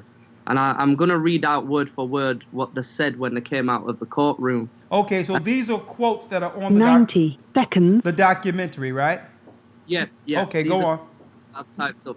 It says, coming out in the court case that Shofa, that's the Israelite brother, picked up Joy and dropped her back, with it being just those two in the car, that just rings alarm bells, because that is never supposed to happen. IUIC was so stringent about the relationship between men. 60 seconds. Go And on. and I know, this is the bit that got me, and I know that there was a time that Brother Chauffeur was told explicitly not to have joy in his car unless his wife was present. And that was said in front of the congregation on the Sabbath. So it's beyond me how and why she continued getting lifts with him. That shouldn't have happened. Hold up. That's Josh, on that point there, I'm glad you made that quote. Because these are some of the things I find that we have to warn brothers and sisters of who may go to congregations and all that under the Gathering of Christ Church where we gather. Okay. We've known scenarios. 10 seconds. Check it out. We've known situations where brothers would come in for their own turn and try to circumvent the rules for their own fleshly desires. Yeah. 100%. You understand? Where we don't know what these guys' intent are. You got 100 people there. You have 200. You have 300 people there. How do you know what each individual's intent is? So that's why I be warning, especially sisters that are in the church. Listen, if somebody come try to step to you, try to get you separated and all that, and say what you doing, I need to drive you home because you brand new and all that, you immediately go to an elder or deacon and find out what's going on with this guy. Immediately. But sometimes you have sisters who are impressionable, who are easily impressionable, and they're soaking up the attention of somebody and don't even know their intent, thinking that because if you walk into the door, you're automatically protected, or you with someone who believe and have faith and love the Most High. We have to put that naivety to the side, brothers and sisters. This is a stranger. I don't care what you've learned. I don't care. You've learned from us, but we don't know some of these people up in these buildings. So it's upon you to not be swept away in some area. We've found this on many times, brothers and sisters, where it'd be some guy who would find himself in a situation of administration to get to some women and all that. Yeah. Yeah. And it's over before it's over. So all I'm saying is, if you're coming to church, come for the right reason, and that's to get the word of the Most High, and understand you're dealing with strangers until you have developed healthy, and listen to this, healthy, secure relationships. Okay? And the only way to do that is through patience. And time. You can't do that by, this guy want to go, you going to get a milkshake? Shalom. Peace. You and your fringes. Go ahead somewhere. Because I'm going to tell you, this is how they do it, brother. I'm glad you bringing this out, because even if the rules were out there for her not to indulge in such things, at the end of the day, how much control or how much can you say about two consenting adults who want to be together? What can you do? Yeah. At the end of the day, right? But hey, I wanted to put it out there because the naivety is out there. Just because somebody in the Bible, they know they're Israel and they sending you precepts online and through Facebook talking about and all this other crap, folks, no. The Bible says you cannot forsake the assembling. You must have protection under the eldership of the church. Anybody that wants you to do something on the side and don't tell nobody and all that, let me tell you, you're playing in the devil's playground. The elders and deacons of the churches are shepherds. We can only put out the warning and hope that you protect yourself. But once you go outside those doors and begin your own thing with a person, a stranger, whether it be somebody you met at McDonald's, whether somebody you met up the street or in the church, you have to realize, especially being a woman, how vulnerable you are not knowing the mental health of some of these people out there and these brothers out there, straight up. So the only way to figure that out is time.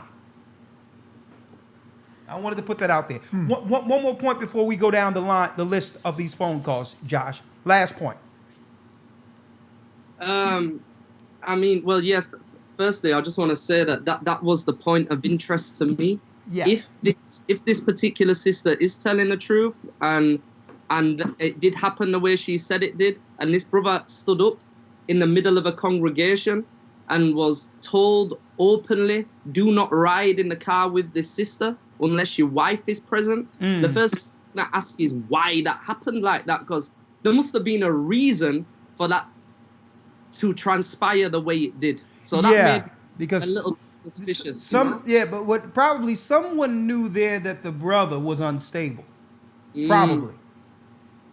Straight out. Yep. Okay, so I'm gonna say this. You have this in regular Christian churches too. Well, you have a guy that get up in there and he's just trying to do the do. They don't have nothing to do with what group you in. There's some people there. There's some girls there. So it's upon the sisters to have that extra layer of security for themselves. They must. From my personal opinion, I'm just kind of like shocked that this body hasn't been turned out, and they're not even. I think this is a power that be, their hopes and dreams. This is a dream. This is a dream for them. Yeah. Because they didn't have to go far, and I'm not. It fell right in their lap. Everything they needed to demonize and not only that, there's no end to it. So as long as there's no end to it and no body, they can take this story whichever way they would like. Yeah, because it could have been a situation. I'm not defending this brother. I don't know the situation. That he had an affair with her, or they had some relationship with that. I don't know. Or what, we don't know, allegedly or whatever. I don't know. I don't even want to speculate. And he just lied to the authority because he knew that he was with the woman he's not supposed to be with. I don't know. Right, we don't know that. But we don't know anything. We don't know if the sister's living or still alive. I'm saying we don't know. Yeah. We don't know if someone else harmed her. Yeah. That's the whole point in a body. Finding a body. Yeah. But the fact that it's out there like that, it can shape, all these loose ends. It can be narrated any way they would like. It is clear what the narrative is. All right. So. I got to see this documentary. This is a weird situation. Joshua. But if anything, it can be a lesson. It can be a lesson when we look out there to understand what's going on. Not to be naive in this awakening. Yeah. Number two, not to trust strangers. Your mother and father told you that for years. And number three, you have to watch who you're gathering with. And your mother told you that growing up. You didn't stay away from those boys over there, those girls over there. Okay. You have to be careful and measure. You have to measure this walk and who you are gathering with. You must measure them and filter them through the gospel of Christ. That's your defense mechanism. And if you don't know, ask someone. All right. Thank you, Josh. I'm gonna call you later. Okay. That's Brother Josh from over the UK. And I'm going to go down the line. We only got a few more. You can just hang up real quick, Josh, and I'll go down the line real quick, and I'll call you later. All right? All right. That's Brother Josh. Let me go down the line. Just going to ask you to keep it, within a manageable time. How must we walk as the children of Israel under this spotlight? Okay, you see the narrative out there. 662 area code, right? All right, didn't I do 404?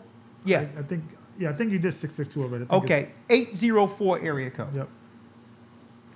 Shalom, you're live. You're live with the Gathering of Christ Church. Hello, Shalom, you're live. Okay, we're going 267 area code. 267 area code. One moment. All right, where is it? Okay, I think I see a familiar number here. Who is it? Let me get this thing. Oh, there it is. I think that one skipped, so we can go back up and start from. Where are we? 267, right? Yep. 267 area code. Then after that, 803. Israelite under the spotlight. Shalom, elders. Shalom. Israelites under the spotlight And what must we do? How must, excuse me, we walk in understanding the narrative and how they're looking to demonize the awakening? We must walk as priests and as kings under our head, Yeshaya, through the Most High. Just going into scripture, just not reading them, but I'll just reference them. And as far as dealing with other nations, Leviticus 19:34 told us to love the stranger. Deuteronomy 4:7 told us that we receive the commandments to be a witness to the other nations. Mm-hmm. And Isaiah 61, 6-7 told us that we shall be the priest to the Gentiles. And, I got that through following the gospel of Christ, learning from you elders, because I learned that I was an Israelite long ago, back in 2008. Okay. But it wasn't until about 2000 and I would say 15 that I really began to consider myself walking in the truth, because I was walking with Christ. Okay, so what's the difference from 2008 until now? What did the Most High show you? He showed me that I need to build relationships with people and put on Christ and let them see my walk and not my talk. As our beloved Bishop Hannah says here in Charlotte, I serve in the body down here in Charlotte. Praise the Most and High. Our beloved Bishop Elder Hannah, yeah, he's a he beautiful says, brother. a gospel seen is better than a gospel heard. That's right. Strong brother. All praises, man. I can't wait to see you when I come down there, brother. All right. And Yes, sir. and blessed to Bless Bishop you all. Hannah. All right. Okay, 803 area code. Israelites under the spotlight, how should we walk under this narrative being shaped? Shalom. Shalom, Edward Carr. This is Brother Akeem. I just wanted to ask you, man, because Write his number down. here's a question. Like, Akeem, I tried to like call you, all and of these, I tried to call you, and there was no answer. I was busy. I was doing something. I know, but you I was came working, down. bro. You came down and made me feel all guilty and all that, saying I'll never call you and all that. And oh my goodness, I've been trying to speak to you. As soon as I call you, for 2 days straight. But go on. I'm gonna call you. I'm gonna call you soon. But go on. I just want to make this short. If you are in the truth and you've been baptized, is it a sin if would the Most High get you if you are participating in a haunted attraction like what they are about to do for Halloween, opening up all of these haunted attractions all across America? Would the Most High allow something bad to happen to you? I don't celebrate Halloween. I'm only 26 years old, and I don't celebrate Halloween, but I would like to go out to a haunted house, but I'm not really participating in that because I just want to have fun, and I'm trying to get my driver's license, but Okay. okay. Okay, so let me make it clear, Hakeem. You don't want to celebrate. You don't want to celebrate Halloween, but it's something about those haunted houses that you just can't stay away from. You just want to go to a haunted house, is what you're telling me, yes? Yes, but you see, no. We have the house. But this is what the Bible says. Okay, when you go to you know that thing that the Most High gave us, that the word. 1 Corinthians 10:20 tell us. Let's get it real quick. And I got to place you on hold because we have to go to the next one. I'm going to have a lesson on that. The things that the Gentiles sacrifice, they sacrifice unto devils and not with God. And the Most High would not have us making fellowship with devils. Right? I don't know about you all, but I don't know, it's a little hairy playing around with demons. There's a line you don't cross there. Can you imagine? I can't even think about it. The righteous saying, well, let me go to a place, to entertain demons. 2 Corinthians 10:20, right? 10:20? Yeah. Okay. Let's get it real quick. Let's read that real quick. So I'm in 1 Corinthians chapter 10. Yeah, 1 Corinthians, that's it. 1 Corinthians chapter 10, verse 20. Here's the answer. But I say that the things which the Gentiles sacrifice, The things which the Gentiles sacrifice, they sacrifice to devils, they sacrifice to demons. and not Read? to the Most High. And not to God. So you have to realize it's the pagans and all them that came up with the haunted houses. Why? To introduce people into the lower form of the lower stages of the occult. Okay. Next thing you know, okay, I've been playing with demons on that level. Hey, let's mess around with this Ouija board a little bit. You have to realize it's the pagans, it's the Wiccans and the Satanists and the pagans who are behind these haunted houses. Who want to see this stuff? You got people with blood coming out of them and dead bones and all that. That's not entertainment. That isn't fun. Read it. Sacrifice to devils, and not to the Most High. And not to God. Read. And I would not that ye should have fellowship with devils. Period. Ye cannot drink the cup of the Lord. You can't say you down with Christ. And the cup of devils. And the devil too. Ye cannot be partaker of the Lord's tables and the table of devils. Crystal clear, period. All right? So the answer to haunted houses is an absolute no. And the last verse it says, do we provoke the Lord to jealousy? Are we trying to make the Most High God mad at us? Are we stronger than He? Are we stronger than Him? Right. The Most High have gone through straight lengths to put a hedge over and to protect us through the blood of Christ. Why tempt the Most High by walking from under your hedge to entertain demons?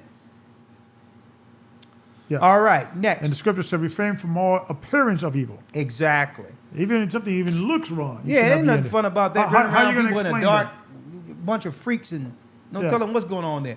406 area code. Let's go. Shalom.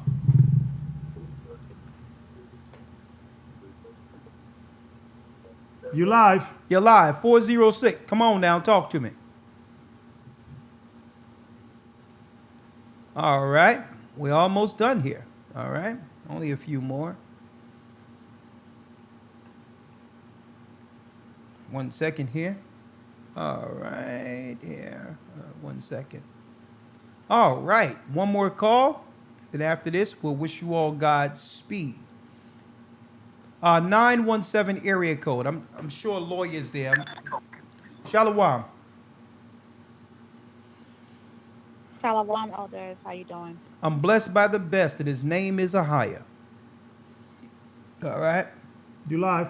Hi. Shalom, sister. So to answer your question, I think that first of all, you have to make sure that you check yourself and your walk daily. So am I talking right? Am I walking right? Am I thinking right? Because the Bible says that so as the man thinketh, so is he.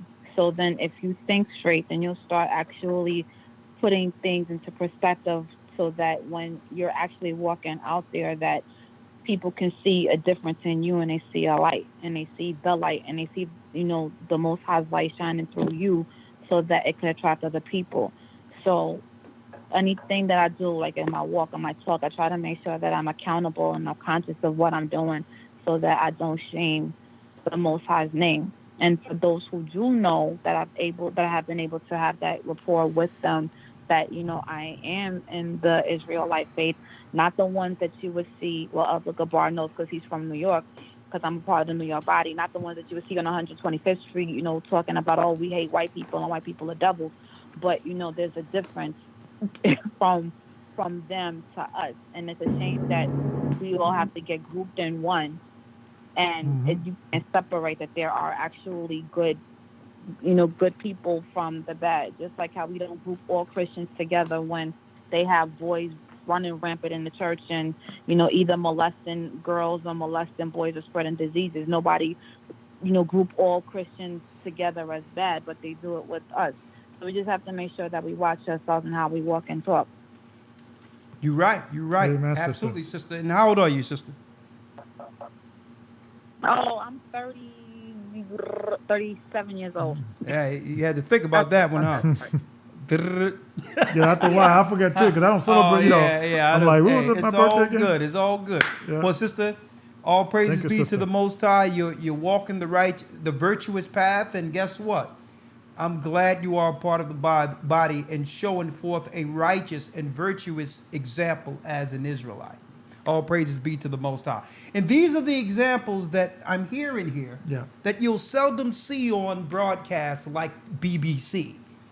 All right? We need documentaries on sisters like this, who's doing the right thing and showing forth virtue. And there's thousands of those same sisters within the Gathering of Christ Church and are on the outside of the Gathering of Christ Church, but they're not portrayed. They're not portrayed at all through media. Media only magnifies the negative when it comes to our people and only show forth an Israelite with negative connotation. Well, thank you, sister. That concludes our broadcast. But before our broadcast ended, I'm going to put you on hold. I got a treat because, and I can't show the whole thing, but the video, the final video that's going to be released on Vivo, we're going to try to release it tomorrow. And we'll have a web page on the Gathering of Christ Church in which you can actually link to see the video and all that and view or listen to the album. I have a treat for you all here, right? Because I just opened up the video that you will see soon, right? I can just lift this up. This is the one that you show in the academy? Oh, yeah. A higher power's with me. I'm only going to show them a little bit because I can't really show the whole thing. I hope you enjoy. Check it out.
I don't know, man. They have taken advantage of us for a long time. So we down with the Most High. So don't get too excited. They took Otis. They took Sam.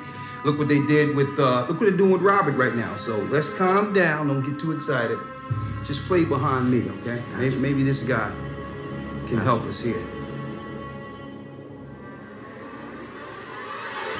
He's been waiting for you.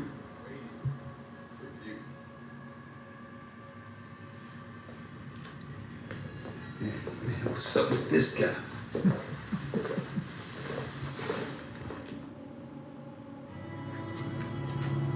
Hey, how you doing, man? It's good to meet you.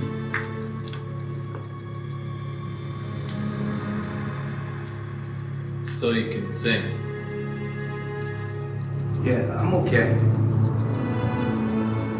Can you dance?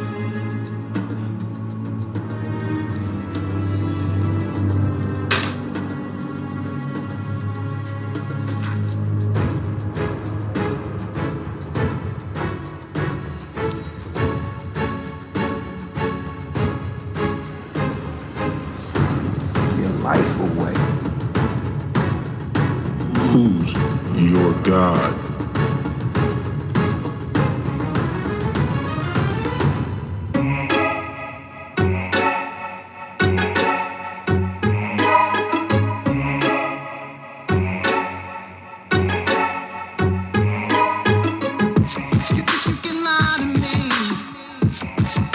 Is written all over your face.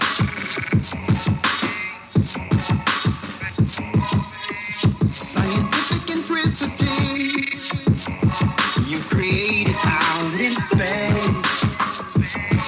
Oh yeah, you can do what you wanna do.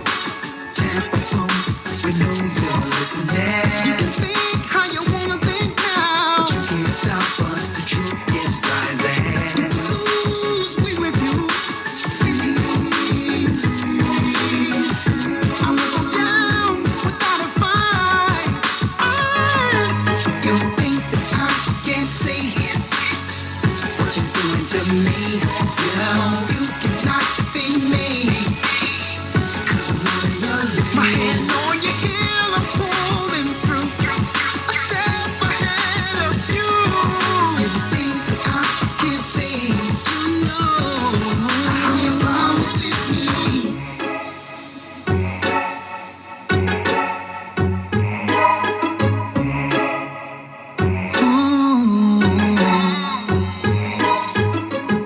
You think you're controlling me? You thought that I would stay your slave? No strings on me. Oh no, controlling us with your frequencies, making it so hard to get away. Away. You can do what you wanna do. Tap our phones, we know you're listening. You can think how you wanna think now, but you can't stop us. The truth is rising. Okay, you will see the rest of the video on Vivo coming soon. Oh, praises. The rest of it will be on Vivo. Yeah, I like that one. I like the other one Yeah, too. someone It's- said, it's- well, they can see a little Michael Jackson vibration. You know what? I did some songs like that to say you cut off some powerful voices. So what is it they were trying to say that the powers that be, were attempting to stop? So I purposely did things with certain singers' type of vibration on it to bring forth the whole message that I believe they couldn't say. So music with a purpose is coming, folks. It'll be on Vivo tomorrow. I didn't want to put the whole thing out because it will be on Vivo. The proceeds will go towards spreading the word and getting into areas they probably wouldn't let other Israelites into. Yeah, and see, and going back to the statement that the Yeah, person yeah. just said about that Yeah, vibe, yeah. that's a song you could hear in the radio, you could hear in the club, you could hear Yeah. in secular, the secular world, and don't Yeah. even connect that to the truth. But then you pick up some few words, and then that song will open the door to other songs and be like, okay, Exactly. you gotta play the pop culture. I mean, we even have a song called "Let's Make a Nation Like Abraham." You understand? Yeah. So if we're gonna if we're going to experience love, why can't we do that with the purpose? You understand? Yeah. Let's With a make a purpose. nation like Abraham and bring our babies here in righteousness. I treat them with love and carefulness. You're like my Sarah, kind and virtuous, like Abraham. It's songs with a purpose. Like they wasn't just making love or just coming together just to be together. Yeah. It was about that prodigy, that promise, bringing forth that family, that nation with ambition towards the kingdom. Amen. And that's what this whole album is about. Yeah. And like you say, people are going to hear it. Like I played it one time and this one guy asked, Abraham, who's that? He was a guy overseas. And there was another song we did that my nephew did. He was singing, I hear Jacob crying. Do you see? I can see him crying. When you're gonna rise and call on the Lord. Mighty Jacob, rise. Let's hear your roar. When you gonna rise, Jacob? Oh, I feel Jacob rising. Do you see? I can see. I see him rising. And when I sung it, we was doing the song, and the guy was like, "Who's Jacob?" See, but that was the point. Of course, he was someone of another persuasion, Right. but he felt the whole thing and said, and he asked, "Who's Jacob?" And I'm like, "That's us. That's my people." You understand? So that's the whole point. Bringing music with a purpose, and I hope you all support it and know that it's going to go towards moving this truth into areas they're trying to block. And that's the whole point I was bringing out with them putting a spotlight on it. We have to walk wise as serpents and harmless as a dove, knowing that they're going to begin to censor us where there's no online access, and they're going to demonize us to the degree in which none of us are going to be able to talk freely. So we have to walk in this truth with the wisdom of the Most High, but still get to our people. And see, we hope through the Gathering of Christ Church and the meetings we have amongst the elders and deacons that we can get around a lot of these obstacles that are out there with the music and let everyone know the Israelites are not who they are portraying through media. The Israelites are those who delivered the gospel, Christ, the disciples.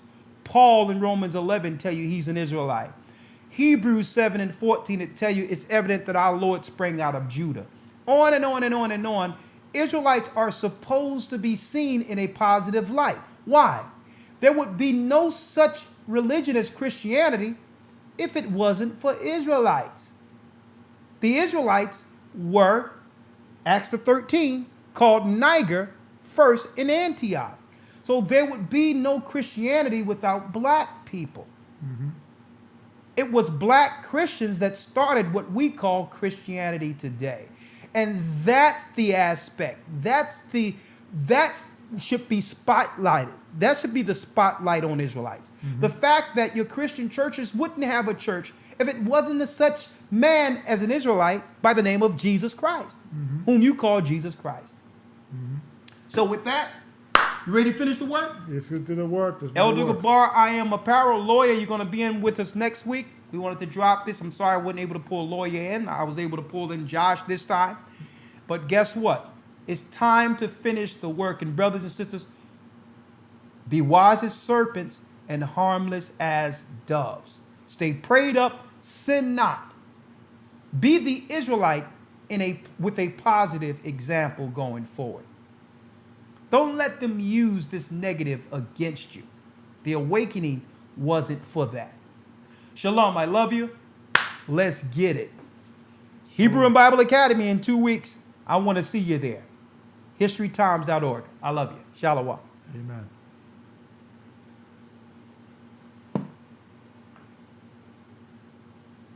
Yeah, good show tonight. Oh, the water.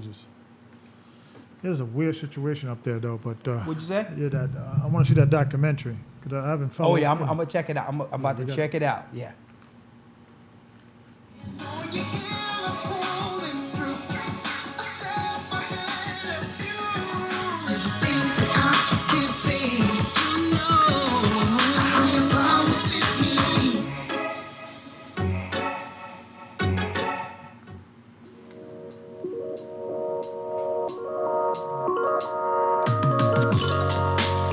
Are you seeking to strengthen your biblical foundation? Join us in the Hebrew Bible Academy, where we offer 12 weeks of in-depth learning in a structured environment. Receive real-time news from Brother Shapat and amazing lessons by Elder Ricard. Learn ancient Hebrew with Elder Lawyer. With 12 amazing lessons, You're guaranteed to learn more about your true biblical history and authentic Hebrew language than you would in a traditional Christian church for only a one-time payment of $150 or 3 monthly payments of $50. Join us at historytimes.org and sign up today. It's not too late. See you in the academy.